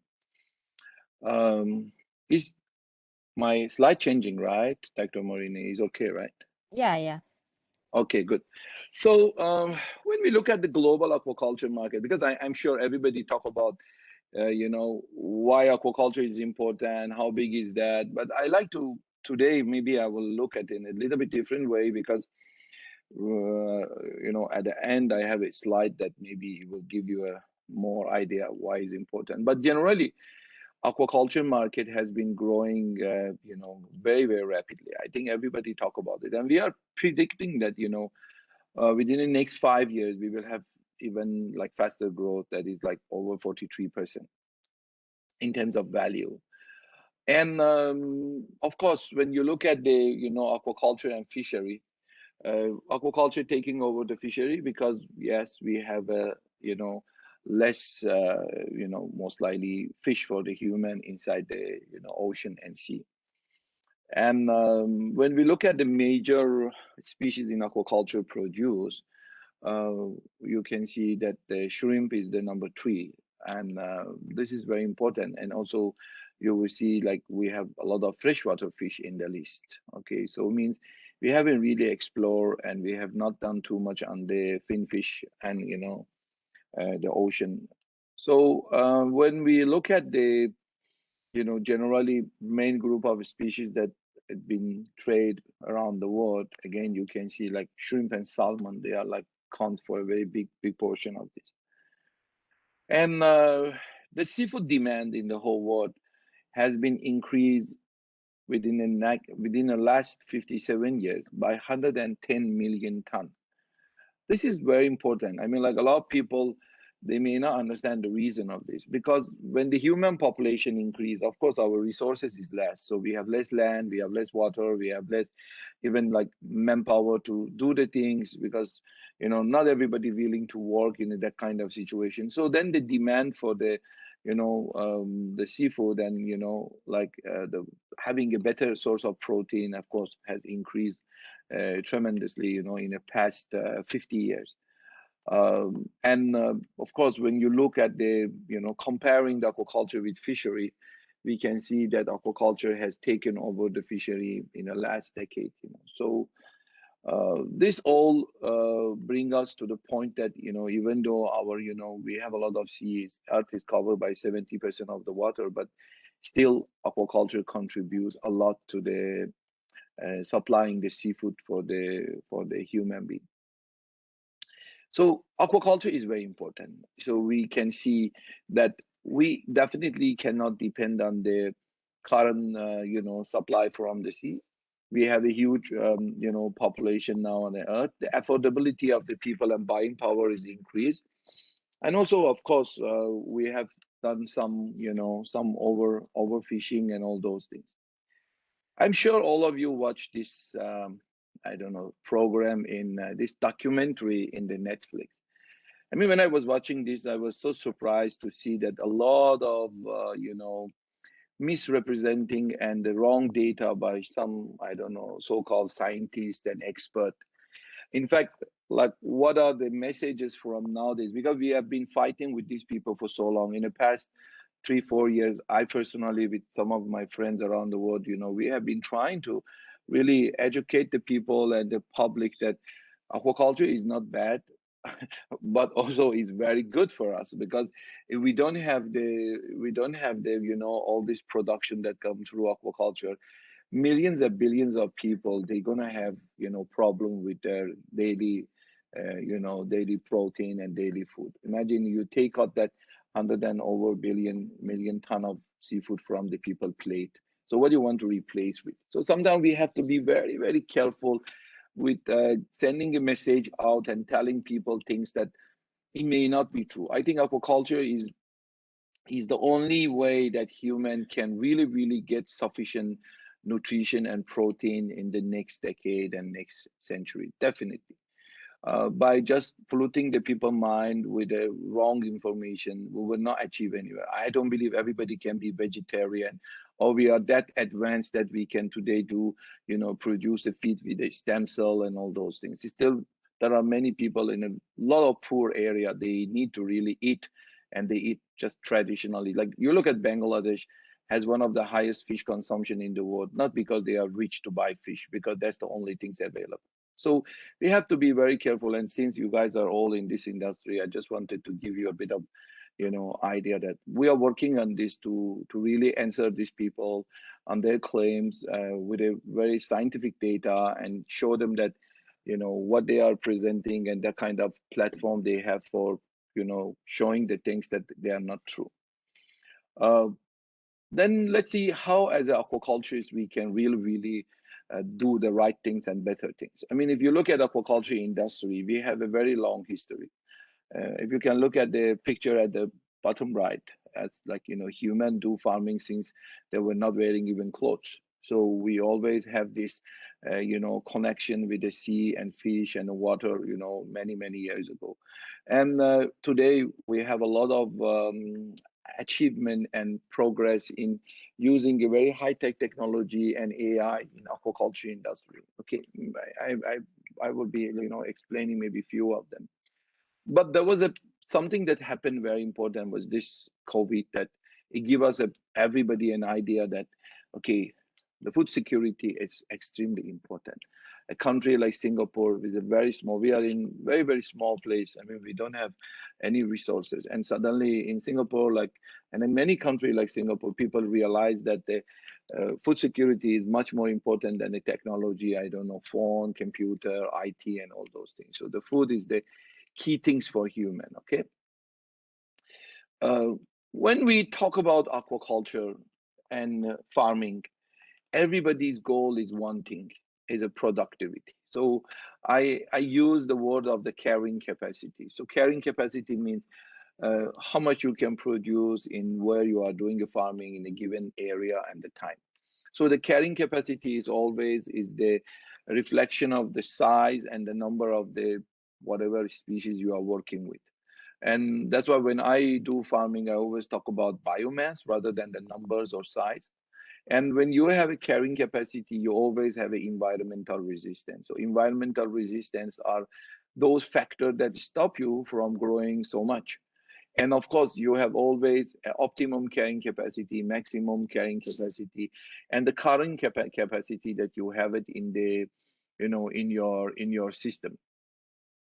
So then we will like to see what are those carrying capacity, that those environmental resistance that can, you know, stop the carrying capacity. That's why we came up with an idea that we call it from green to clean. I mean, like, I think this is very important. So we start to build this system that, you know, it's I'd say revolutionary in terms of the production. So in my own farm, we are using this system.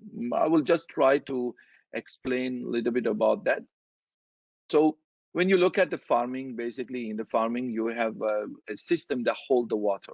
Basically, this system that holding the water can be anything, can be a traditional earth pond, or it can be a, you know, like a plastic line pond or concrete or the PVC. It doesn't matter, whatever that hold your water. But this container, basically, it's very much related to the species and the method that we do farming. And there are systems that today are very complicated. I mean, like, of course, when we can talk about smart aquaculture, it means, yes, you have 100% control, you have a lot of things that you can manage it by yourself. But then when we go back and see the history of this, many people call it RAS system, or, you know, you can call it anything you like. This goes back to the, you know, to the European side, Americans. So it's more developed for a cold water species such as salmon. And then when you look at that, then this system, it cannot be really used in our environment, because we have here more, you know, factors like as temperature and, you know, a lot of things that it make very difficult to keep and maintain a clean water system. So what we have done, we modify this and we try to look at the method that, you know, we don't use much of clean water, because clean water means you have to spend too much energy. And sometimes, because we are not selling salmon, some people grow fishes that they are so cheap. So if you are looking at the indoor and complete control, you cannot really use that kind of system, because your cost of production, that would be very high. So we came and look at the system that we can basically manage the environment without, you know, adding too much of energy, too much of cost, and too much of the, you know, engineering part of the farming. So I have another system, because mixotrophic system that I have patented is more about management of the water quality and the water and gas dynamic. But when we come to this system, this is pending for patent. This is more about the holding system, how we can hold these animals in a structure that they can grow in a high density, but with a much more less cost. So this is sort of a circular economy of aquaculture, because here I have like 2-3 species that each one of them utilize the basically waste and, you know, the output of the another species. So we can really save a lot of money and energy in this system. And when you look at the whole system is all about the, you know, balancing the environment. So when I look at the balancing environment, I always have a few factors like pH, ORP, carbon nitrogen ratio, nitrogen phosphor ratio, energy, nutrient, probiotic, and phytoplankton. So these are the very key factors. You can count many other factors. People like to talk about many things, but after over 30 years farming, I have learned that these are the very important part of the, you know, water management, regardless of what species you are managing. It doesn't matter. You grow shrimp, you grow carp, you grow, I don't know, clam, whatever you do. Always nutrient management is the key thing. So nutrient management, if you're talking about a green system that you don't really filter the things out and you just like a pond outdoor and everything, of course you have always the, you know, population of the phytoplankton, and you have your, you know, your bacteria flora in the system. So this is, and these are very much related to the nitrogen, phosphor, and carbon ratio. So understanding always this requirement of the, you know, different source of a carbon, because when you talk about carbon, it can be organic carbon or inorganic carbon. Then you talk about heterotroph, autotroph. Then you talk about nitrogen, phosphor. It depends on the what species you are talking, because every of the algae, they have a different requirement for nitrogen phosphor ratio. So this is extremely important, because if we are not talking about the clean water system, we have to master these two things are very important. Then what I have done basically, when I patented mixotrophic system, this is patented in 7 countries. That 144 was basically is a PCT long before. And after that, we patented in 7 countries, means we got the patent document. The whole idea is about how to manage the water system. And basically, as I say, the water and gas dynamic by looking at all those parameters. This is, and to increase the carrying capacity. Okay. So in a mixotrophic system, we can really do very well in terms of having a height. In my own farm in Singapore, and you know, we can really achieve to 12 kilogram of shrimp per square meter of production. Just to let you know that the normal production around the world, in average, is about 1 kilo to 2 kilo maximum. We are like almost 10 to, you know, 8 times more than that. But to make the things more simple is when you do farming, the key things are this: you have water, you have animal, and you have feed. These are the things that is commonly we can see, we can manage, we can look at it. And always there are requirements for supply and quality. Then we try to hold the water in whatever way we want. We can have a farm like upstairs, like the top left. like in Indonesia is the largest shrimp farm in the world, or you can have a farm like in a top right. It's like my farm is a very small but has a very, very high productivity. So it's always is a culture system that it tell you how much control you have. Okay. Then as I say, the number one key factor that I call it as the environmental resistance in any system you do, regardless of any one of these you go, nobody care what is that. The most important thing is oxygen. You cannot, definitely you cannot have a good production without having a sufficient oxygen. And then people ask, what is the sufficient oxygen? I always say, never enough. So the oxygen is one of the key things that you need to always supply in the system, regardless of what is the productivity. Of course, you have a high production, you have more requirement for oxygen, you have a less production, less. But the oxygen not always goes by biomass. Oxygen goes by the, some other factor that basically are more important than the total biomass you have. Like the oxidization, the total organic matter in your system, and all these things are the key things that determine how much oxygen you need. Like I put here like very simple, like some of the strong chemical reaction, like we call it, like like oxidization in nitrification. Okay, so this requires plenty of oxygen, and your shrimp maybe take very little compared to what these people they are putting in. Like in my place, we supply oxygen, like liquid oxygen, but this is not possible everywhere, like because there are how many farms in this world that the truck can drive there and supply oxygen. So there are different methods. But if you talk about really moving to the urban farming and looking at the farming that is more advanced, yes, this is the way that we should start to use a pure oxygen in the system.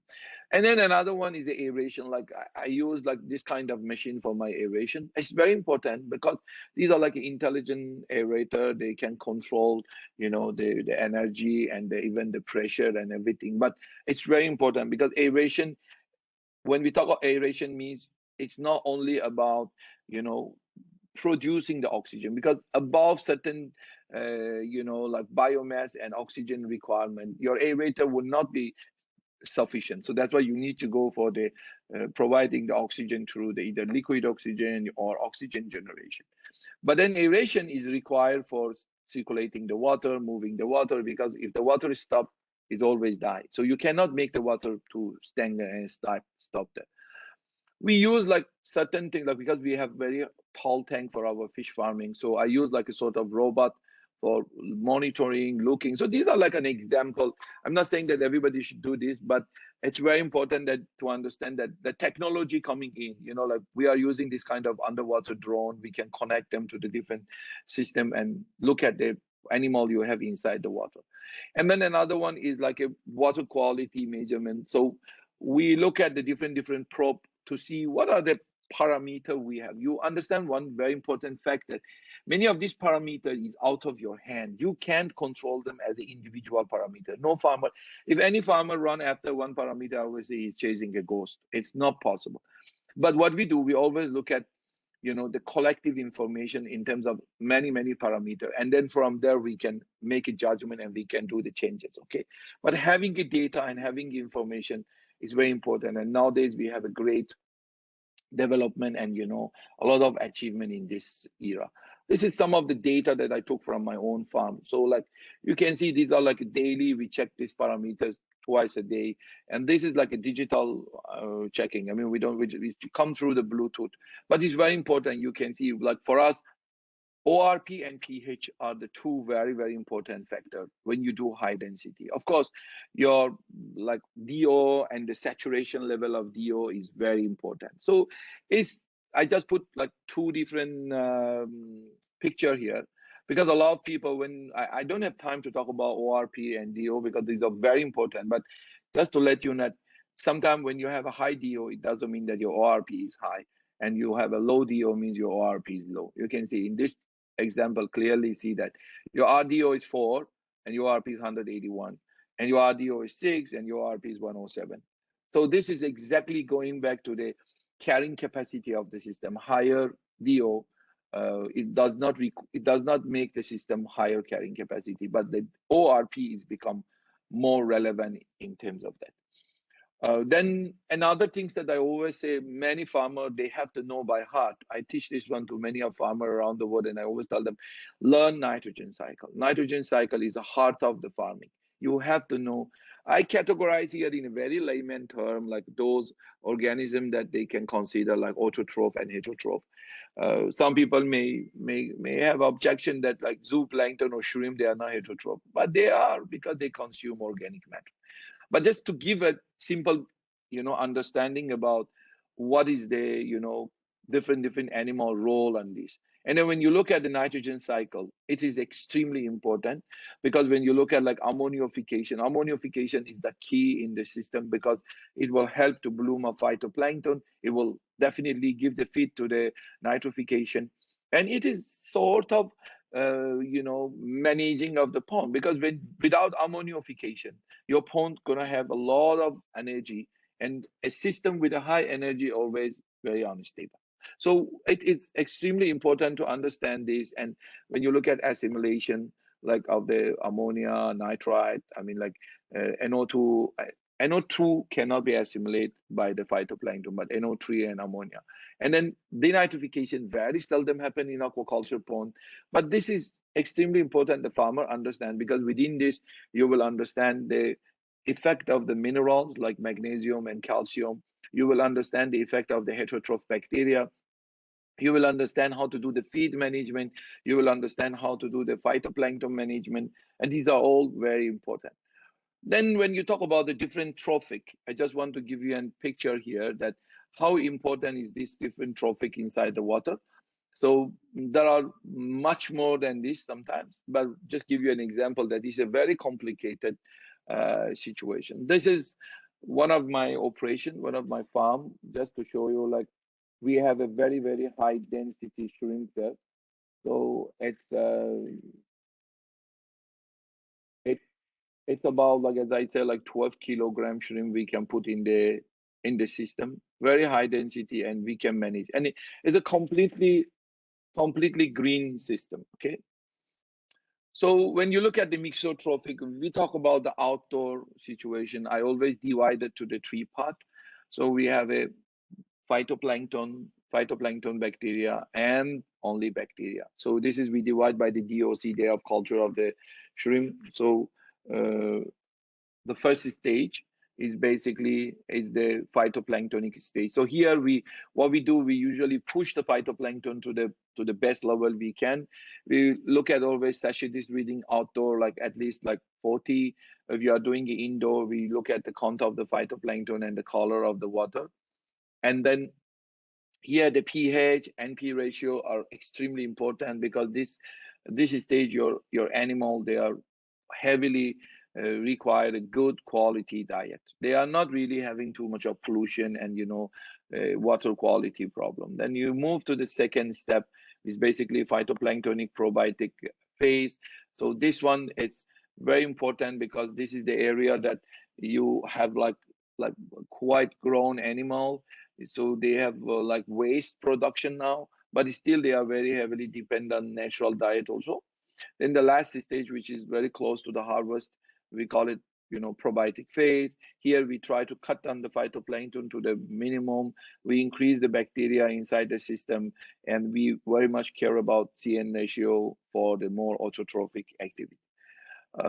You can practice this in any species. I have grouper, I have shrimp, we have even freshwater like jade perch. So it really depends. We have basically designed a farm and system based on this. This is one of the farm that we have designed quite some times ago, and the whole system. This farm can produce 1,000 ton of shrimp and is completely covered. So just to let you know that it does not need to have an open system to do the very big production. Okay, so you can always have a very closed system, but still do the high productivity. This is only like less than 5 hectares.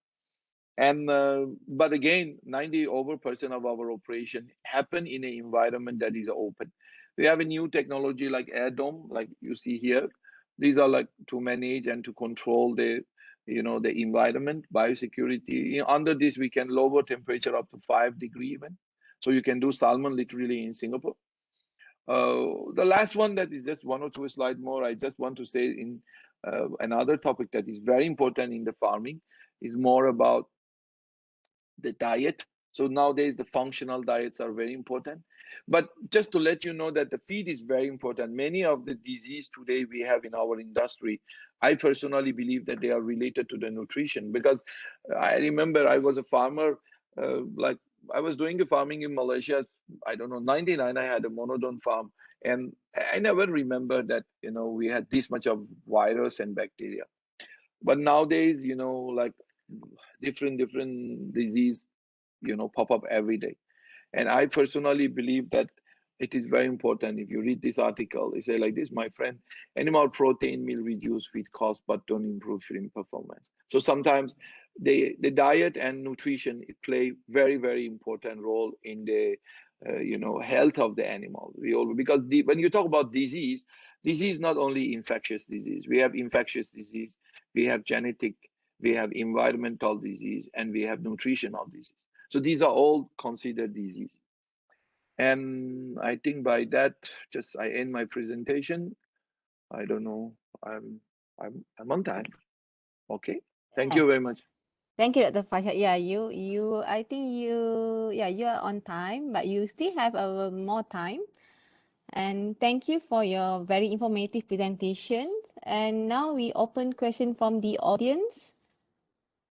We have a question from Dr. Dilao. Dr. Dilao, do you want me to read your question or you want to ask, you want to unmute your mic? Just read my question, please. Yeah, thank you. Okay, Dr. Farshad, in one of the process in the aquaculture system, there's an ammonia removing biofilter. So what is the amount of ammonia removed? Is there any plan to recover the ammonia and use it for some other useful applications, like say extracting hydrogen or using ammonia itself?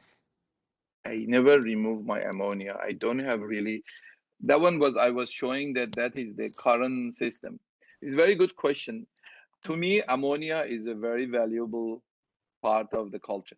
I love the ammonia because ammonia will help me to maintain my phytoplankton and everything. But sometimes the mistake is there.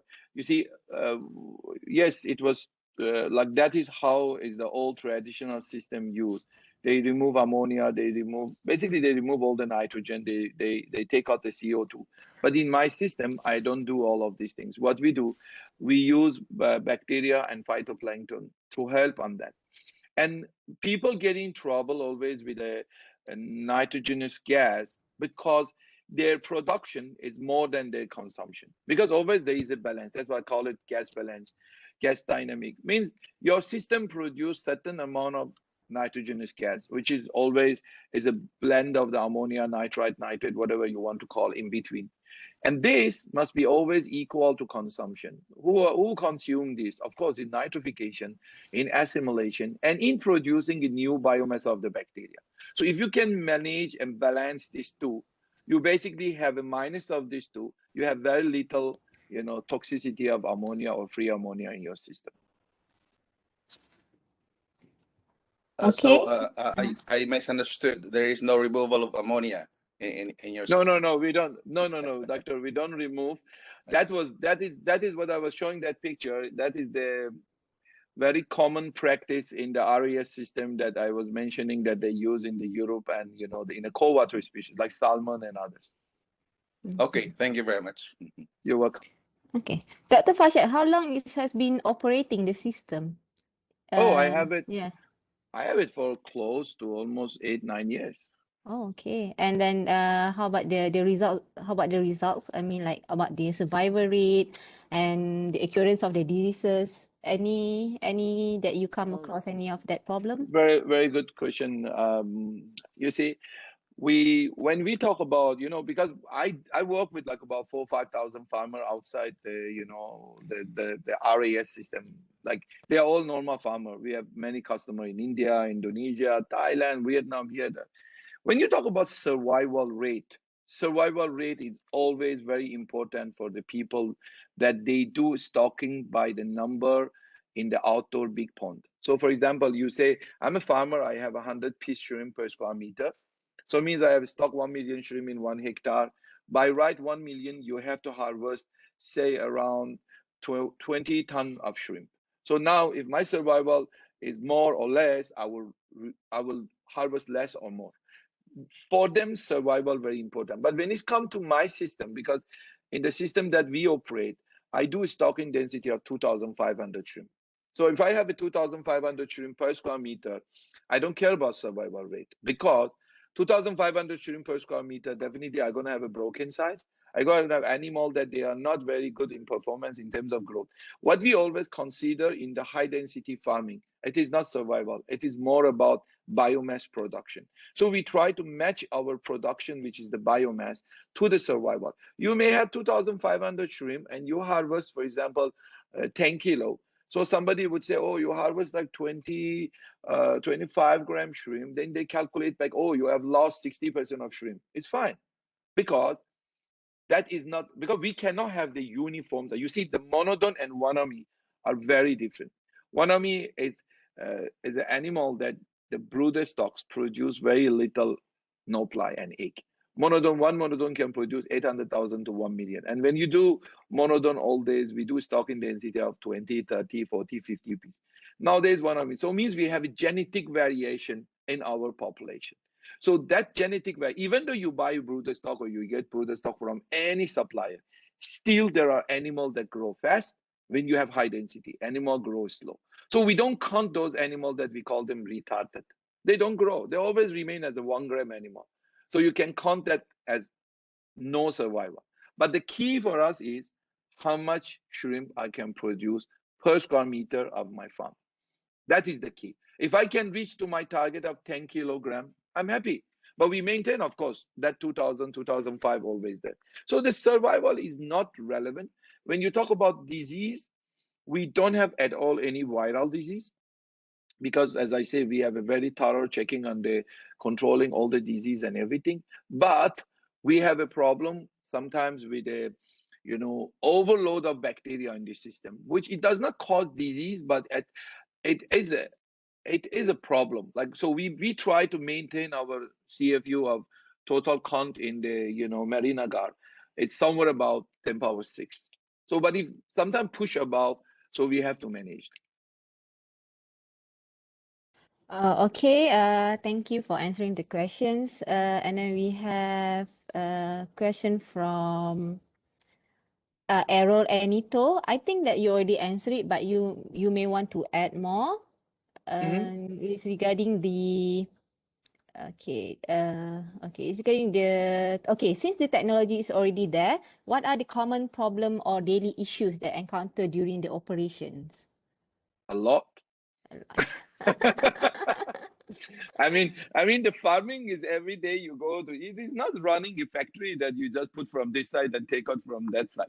That's what I didn't had the chance to explain. We have a project on the AI, so we are working on the AI to manage, the whole system by using AI. But when you come to that point, means you have to give all the possible problems and issues to the AI to learn. That's why we call it machine learning.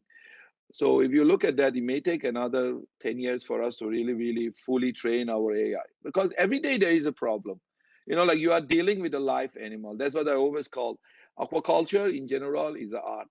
So 60% science, 40%, is a art. So you need to have experience. Art is the experience part. So there won't be a standard protocol to say that, okay, I can manage this if this happens. No such things, because there is no single factor can affect your production. There always is a accumulative, and the different factor interact with each other and give you the result. So now you have to try your best to maintain the system in the very balanced way. That's what I say, balance. So we keep some certain standard there as much as our capability allow us. But then every day we have a different scenario. Yeah, I understand. Okay, and then the next question is from Dr. Natra. Any dominance of microalgae type in your system, green versus brown? How about Very the good. cyanobacteria? Do you have any cyanobacteria problem in your system? Very good question. Okay, if we talk about blue-green algae, okay, let me, I just give you one overall picture of this. If you remember, if you recall back in my presentation, we talk about nitrogen-phosphor ratio. Generally, we always say if you have a green algae, your NP ratio is 30. If you have a, I don't know, brown like diatom, your NP ratio is about, 20 or like 15 or 16. If you have a blue-green algae that they do nitrogen like those bacteria is below 10. So you have this. So we have some indication there by looking at the color of the water. What is my nitrogen phosphor ratio? We try to maintain our water chocolate hijau, means brownish green. Okay, means because when you have a brownish green means you have the most stable color and the phytoplankton, because brownish green is a blend of the phytoplankton and green algae. So it means by changing one phosphor up and down, your system will not collapse. Because you imagine if you have a NP ratio of say like 10, huh? So you have a 10 means you have 10 molecule of total nitrogen that absorbed by the phytoplankton, and you have 1 of the phosphor. So if your phosphor become 2, the whole thing collapse. And or you assume you have only 2 ppm and 0.2 ppm. Then you will see how sensitive is the system. That's why if we increase this gap, like in a larger amount, the fluctuation become less. So you want to say, how do I manage that? We have a certain product that we manufacture ourselves. We use that as a tool. So to control the phytoplankton, but it is not always can happen because it is completely nature. Do I have cyanobacteria like blue-green algae? Of course, we have some population there. So it's a very natural system. We cannot dominate the system like we cannot let the system not to have natural flora and fauna of that. But what we do, we try to dominate with what we want. But of course, I have Vibrio. Of course, I have blue-green algae, and it's fair, it's okay, because if they stay in the level that they don't harm, we don't have any problem. So that's one of the things that many farmers think always, I should not have Vibrio. I should not have, I don't know, blue-green algae. I should not have ammonia. No, that is the, I say, chasing the ghost. That's not going to happen. In an open system, in an indoor system, these are nature. You cannot fight with that. Okay, yeah, makes sense. Meaning that the mesostrobe maintaining the system without like reducing or like disturbing any of the thing that already in the system. Is that what we favor, we push the system towards the favorable condition. So as I said, like in a first stage, we have a lot of phytoplankton. But these phytoplanktons, we maintain them, as I say, brownish green phytoplankton means we have a blend of diatom and green algae. And then when we move, we cut down this and increase the bacteria in the system. So we try to maintain, but it won't be like absolute like what you want. Okay, all right, that's clear. And next is from Justin Michael Iguia. Good morning, Dr. Farshad. What is your production cost of shrimp per square meter, and does it reach your target? Very good question. You asking me in Singapore or somewhere else? If you talk about Singapore, of course, you see the production cost of any species. You see, I have shrimp, I have jade perch, we have grouper. The cost goes to the few things always. Number one, of course, is a feed. I think we have the same cost as feed like every other farmer around the world, or you have a cost, you do super intensive or like extensive system, feed is the same. So whatever you're buying is the same as anybody else. The second is the cost of energy. Of course, this system, we have cut down energy to very, very low because we are using the natural productivity to manage certain activity. And then we have, of course, manpower cost. So you can see Singapore has a higher manpower cost. You have some like cost like land, I don't know. And in Singapore, we have some cost that you guys may not even imagine. My farm, within the area that there is no access to the water. So basically, I truck the water. You understand? So we truck the water to the farm. That's why we don't change water at all. Like maybe in 1 year, I change once my water. So that is the part that sometimes is costly because we have to buy the seawater. And it's not a small farm, huh? It's not a small farm that you think that I don't buy like 2 tons of seawater. No, my farm capacity, we have in total about 3.3 hectare farm. For Singapore scale, is considered very big. But still, the cost of those things. So if you ask me, what is my cost? I would say today cost in the industry for shrimp production in Indonesia or in India, traditional method, it's like around $4 per kilo. So it means like you produce in Indonesia 1 kilo shrimp in a traditional method may cost you around $3.80 to $4.20, 30 cents, within that range. And this can be up and down by the productivity. Our cost is definitely higher because of Singapore situation and few other things, maybe by another 30-40% in a good day. Okay. How much is We may how much is the per kilo shrimp in Singapore? depends on who's selling and where you buy. So you can go, but I mean, like generally the shrimp price in Singapore like for an end user price, like you go to supermarket, you can find from somewhere around, I don't know, $18-19 a kilo up to $20+. But if you go to the fishery port, it come down like to $10. Of course, it's more expensive than Malaysia. You cannot consume. I mean, compare Singapore and any other country. It's a very different game here. Okay. All right. And then we have from AB. Dr. Dilau would like to know who's AB and the affiliations. Okay. The question is, dear doctor, how do you manage conventional stocking? I think it's stocking density and animal behavior, particularly in super intensive fish farming. I know that you specialize in shrimp. Yeah. So how you No, it's manage? okay. Yeah. We do. No, for fish, actually to do for fish, super intensive is much more easier than shrimp because of one very simple reason. You see, like I show you, we have some very tall tank. So those tank, because fish occupy water body. Most of shrimp are benthic. I mean, like wanami is a semi-swimming shrimp, but generally still they require the pond bottom. So when you talk about the fish is more, I think, easier to do high density because they swim in the water body. So we can achieve maybe for some species like up to even 60 kilo, 70 kilo per cubic meter. It's not a problem because again, depends on what species you are talking about. I mean, you talk about grouper. Of course, grouper is cannibalistic. So it's not so easy to do very high density. If you talk about like doing the super intensive for tilapia, of course, much more easier. You talk about jade perch, much more easier.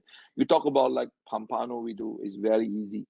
But like some species, due to the as you say, behavior of the fish, is more complicated. They require more work to do. Like grouper, you need to do sorting. You need to transfer big one, small one. So fish become different game. Yeah, absolutely. And okay, the next question is from Dr. Fidaus. Correct me if I'm wrong. The system presented has no water exchange process. Is it no waste effluents produced by the system?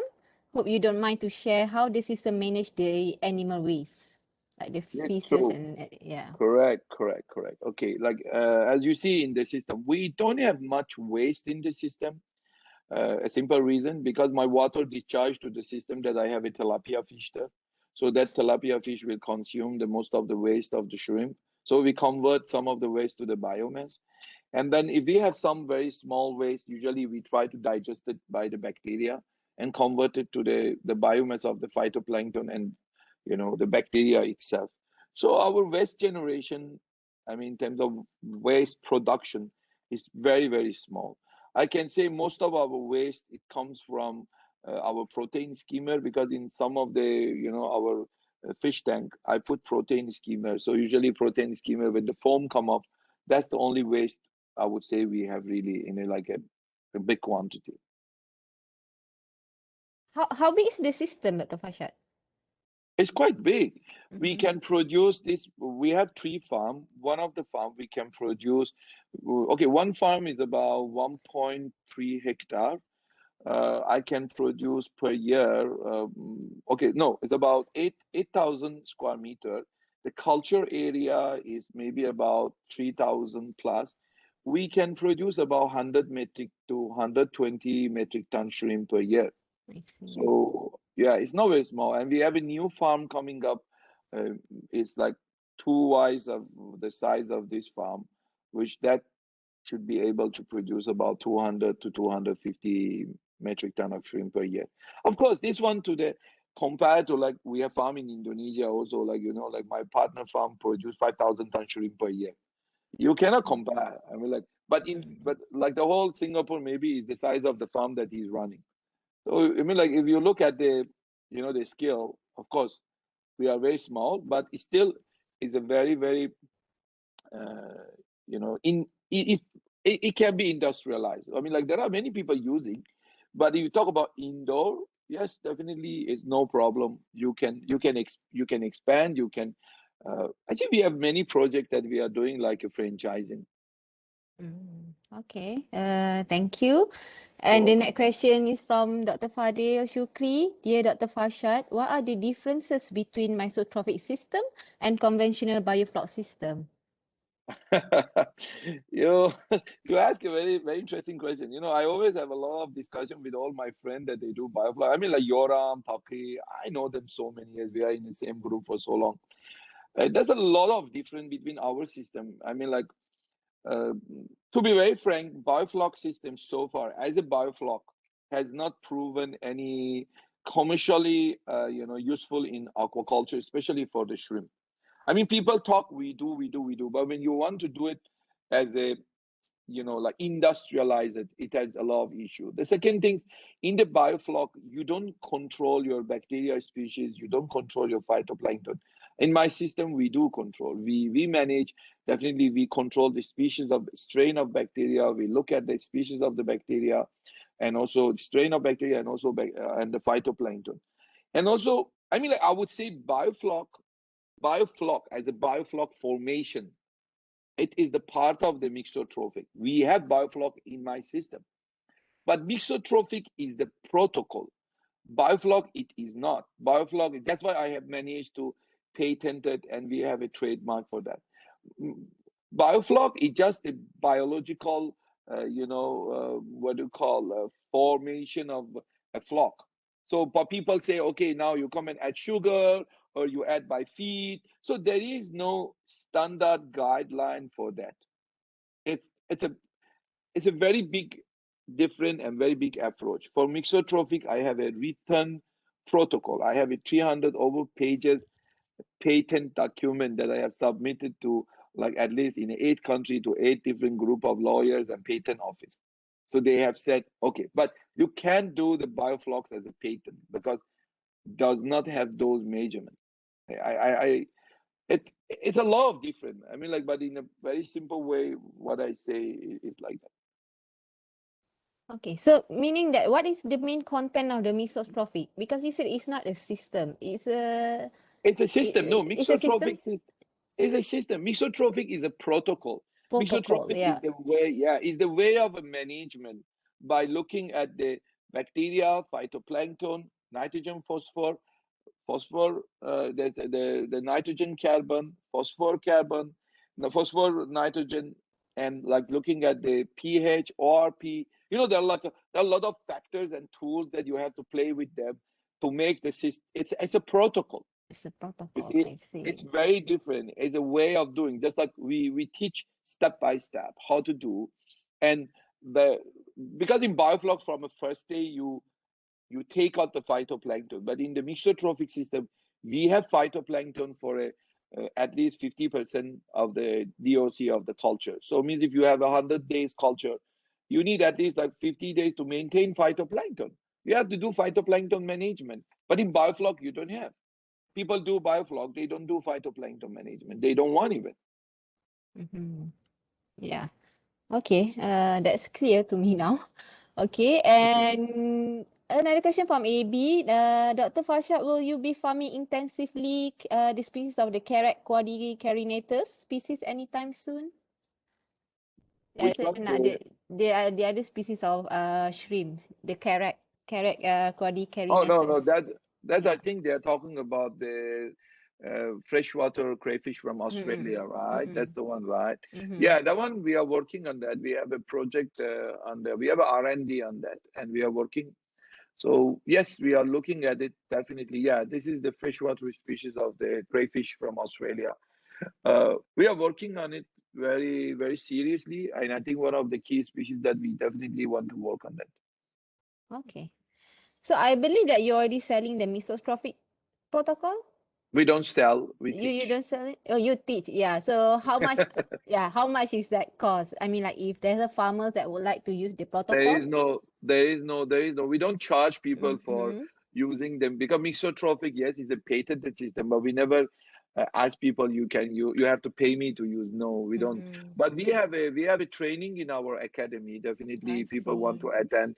We have like a 5 days and 3 months training for the learning how to do super intensive system, and also we have like some other short courses that people can join. Is Mm-hmm. under Dr. Shrimp Academy. So, I mean, we do have that. And I have a lot of good people, do help. Like Professor Boyd, my very good friend, he's one of the Yeah. lecturer. And I have like some other very, very good people that they do participate in some part. Mm-hmm. And definitely anybody interested, we would be very happy. They can write to us. And when the next course start, we can inform them. Oh, okay. So meaning that you provide trainings for Yes, that. yes, yes, I yes. see. And from Dr. Clement, hi Dr. Farshad, any reduction on the amount of extruded feed given to shrimp in the mesotrophic system compared to biofloc? Very, very good question again. No, we follow the feeding protocol by basically the protocol that we have. It's based on the how much shrimp can eat. Like we have a tray, we have a long tray, and we don't throw the feed inside the system. So we look at inside that long tray, how much shrimp eat, we feed them. And of course, in the system that we have, shrimp still consume a lot of natural diet. I mean, that was one of my own. I mean, it was my PhD thesis when I was in UPM. I think you guys can find in the library. So I work on a natural diet, how much shrimp can consume natural diet. So in my system, it's the same. In a mixotrophic system, shrimp feed on whatever available as a natural diet, which is the flock, which is the bacteria, which is the zooplankton, phytoplankton. So then the remaining of that, they will fulfill with the artificial diet, extruded feed. But extruded feed for us is very important, and we try to maintain our FCR as low as possible, but still we are within the range of 1.1, 1.2, 1.3, depends.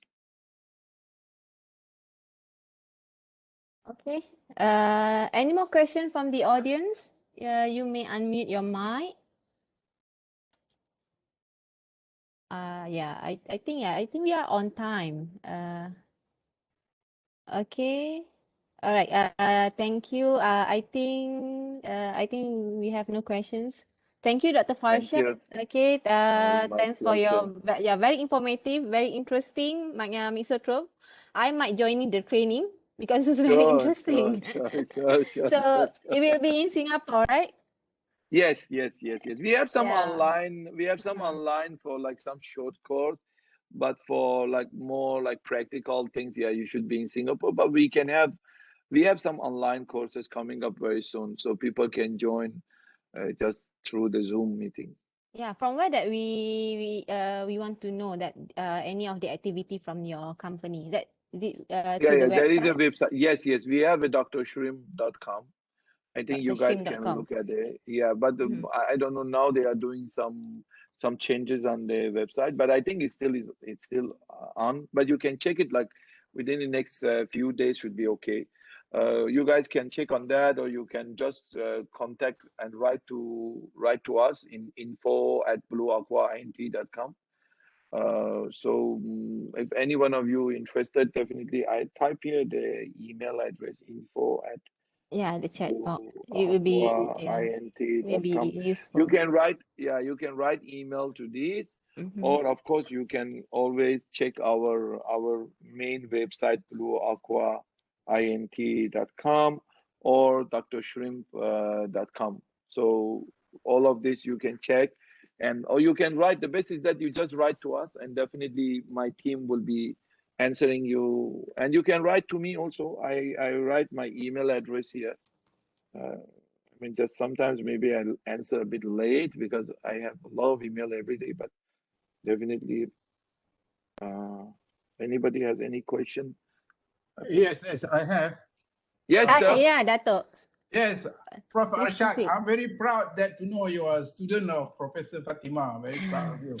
Thank you, Dato. Thank you, Dato. She's working very closely with me, under Satrap's project. She's leading one of the 8 out of 10 projects. She's leading one of them together with Professor Aziz Rashad also. And Yes. Professor Aziz, the one working on abalone, and Fatima working on the water quality. Yeah. But actually, I have one question. You Please. you are graduate of UPM. How come you Yes. set up your business in Singapore? Why not in Malaysia? Why not in Malaysia? That's a very good question. You know No, that because I have to ask this because Singapore managed to attract all the talents from Malaysia, right? And we don't seem to retain what we have. Actually, I'm very sad. I mean, you could have set up your operation in the Marine Station in PD. Plenty of space there. We still can. I mean, like Dato, when I came to Singapore, like in 2001, yeah, I got immediately here citizenship, and they just make me to stay here. So then become. Yeah. but I would be, Dato, very, very happy anytime to work with you guys, especially for the UPM. I know you guys, Port Dickson, you have very good facility. I was there in 96. I'm sure you were, Yeah, so I'll be more than happy to set up, anything that will help the UPM and the students. Even though we don't have much knowledge, but we can contribute what we have. Definitely more than happy to do that. Actually, during my presentation, I did highlight about Kalumpang, right? Yeah. Kalumpang. There's a site we like to imitate or duplicate wherever what has been established in Kumijima, also in Big Island, Hawaii. Yes, right? yes. And I think this way you can come in to help set up, And are you familiar with those people in Hawaii that raising abalone? I have a lot of, we have a very good collaboration with the University of Hawaii.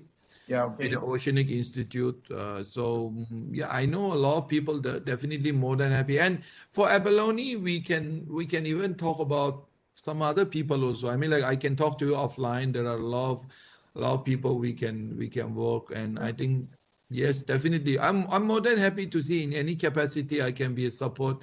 Yeah. I love Malaysia. I miss Malaysia for so long. Never been, this COVID and all those. Yeah. Hopefully it will be over and we can travel again, Dato. Yeah, actually, I asked Prof. Dr. Firdaus that you could share whether she could share your mobile number. So maybe. Sure. Right. Okay. I'll send to Dr. Yes, definitely. No worry. So all the best and very happy to know you. Thank you, Dato. Thank you very much. It's my pleasure. Thank you for giving me a chance to talk. Maybe can you change your citizenship back to Malaysia? Dr. Farshad loves Singapore, I think. No. It's not like, I know he's not happy there, but I can get a lot of things done. I mean, like I have a lot of good memory in Malaysia, definitely. Yeah. We have more land. Never can change. Never can change. Never can change. More problem to solve. Yeah. Right. Never can change that, Yeah. Like Very proud of you. and I love to be there. I hope I will give my contact number for anytime. I'll be very happy. Yeah. Okay, Dr. Farshad, I think we have 7 minutes to 7 minutes. This is the last question from Yuping. Sure. Okay. Dr. Farshad, would you recommend applying Mixotrope system to outdoor tiger shrimp farming? Also, there was a quick mention of the different kind of feed available for shrimp. Is there a noticeable difference in growth from these different feed? Very good question. Absolutely can use. Mixotrophic system, as I say, is a water management system. Actually is a water and gas dynamic system, and is nothing to do with the species. So basically, you as a system management is regardless of species. Of course, when it's come to the different species, there would be some tuning, a little bit there, a little bit here, but of course can apply absolutely to the monodon. And when you talk about the feed, I would just recommend very humbly this, that when you buy a feed for any species, you make sure buy good quality feed. Good quality feed, it does not mean high protein or a good company or not.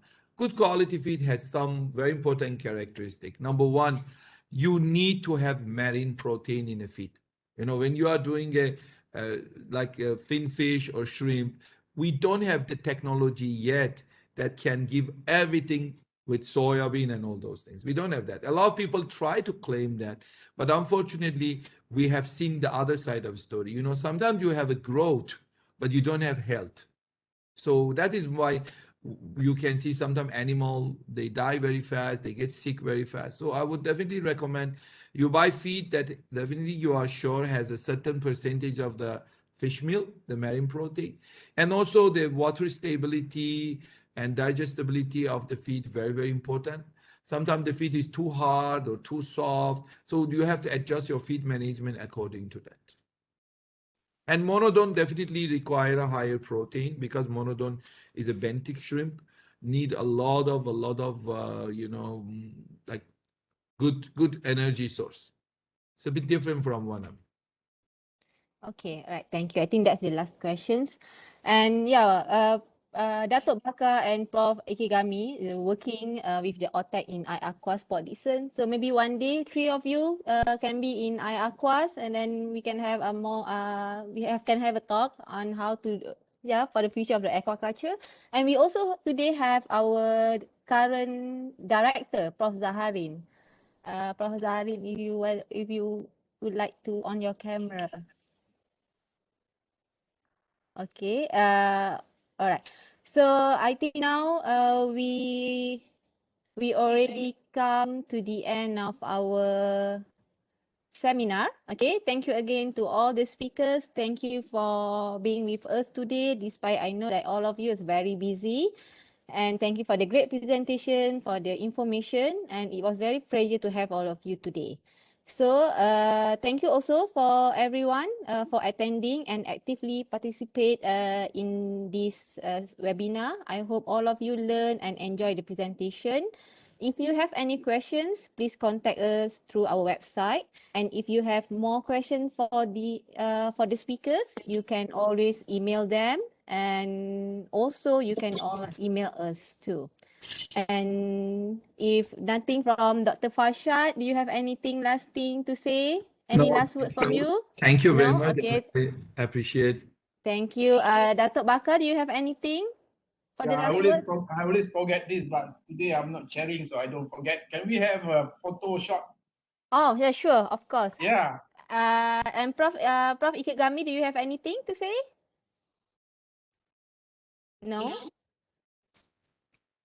Thank you. Okay, so we would like to have our photo session. Please, everyone, to on your video, your camera, so that we can have everyone on the screen.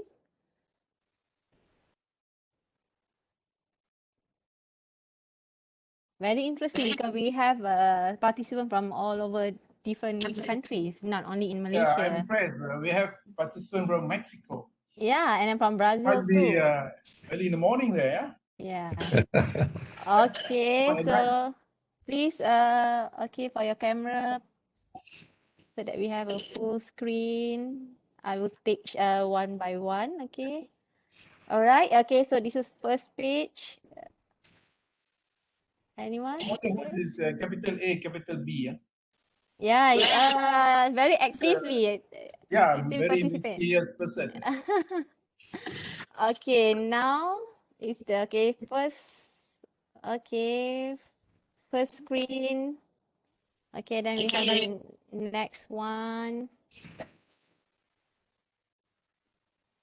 Okay. All right. Okay, do you, can we have another last one? Okay, this is full screen of everyone. I'm not sleeping. Oh yeah, you are there. Okay, last one. 1, 2, 3, smile. Okay, a nice picture. So I will email the pictures to all the speakers. We asked Dr. Firdaus to do that. So again, thank you everyone. I hope you have a nice day and salam Ramadan to all the Muslim. And hope to see you guys again. And please keep on supporting us for our next webinar session. Thank you all the speakers and thank you all the audience. Thanks. Thank you, Chair. Assalamualaikum. Good sharing. Good sharing. First time I see you. Yeah. Okay. Thank you.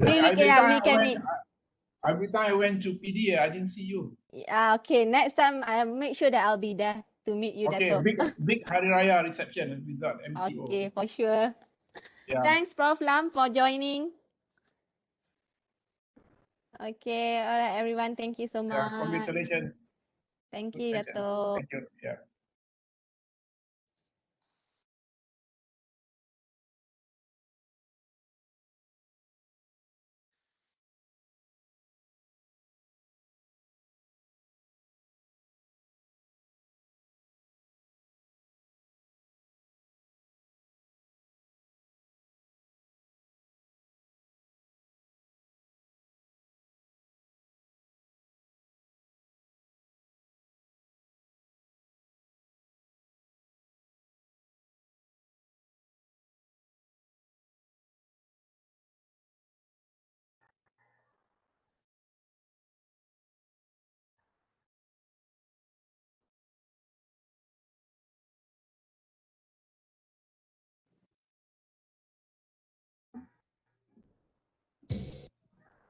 Kak Firdaus, Kak Firdaus, is there?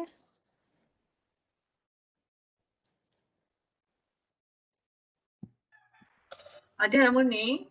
Okay, so we let everyone leaving Yeah. the platform.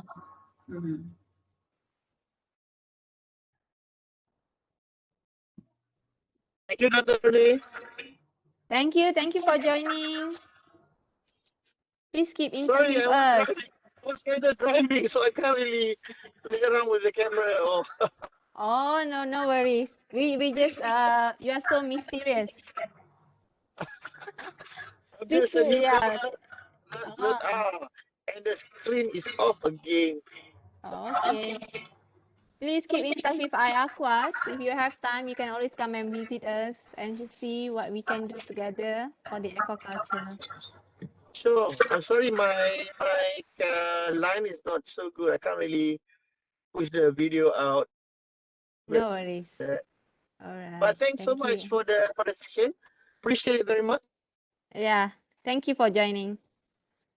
All right. Thank you. During group session classes. Oh, okay. Yeah. Yeah. Okay. Thanks so much, and Assalamualaikum. Waalaikumsalam. Thank you.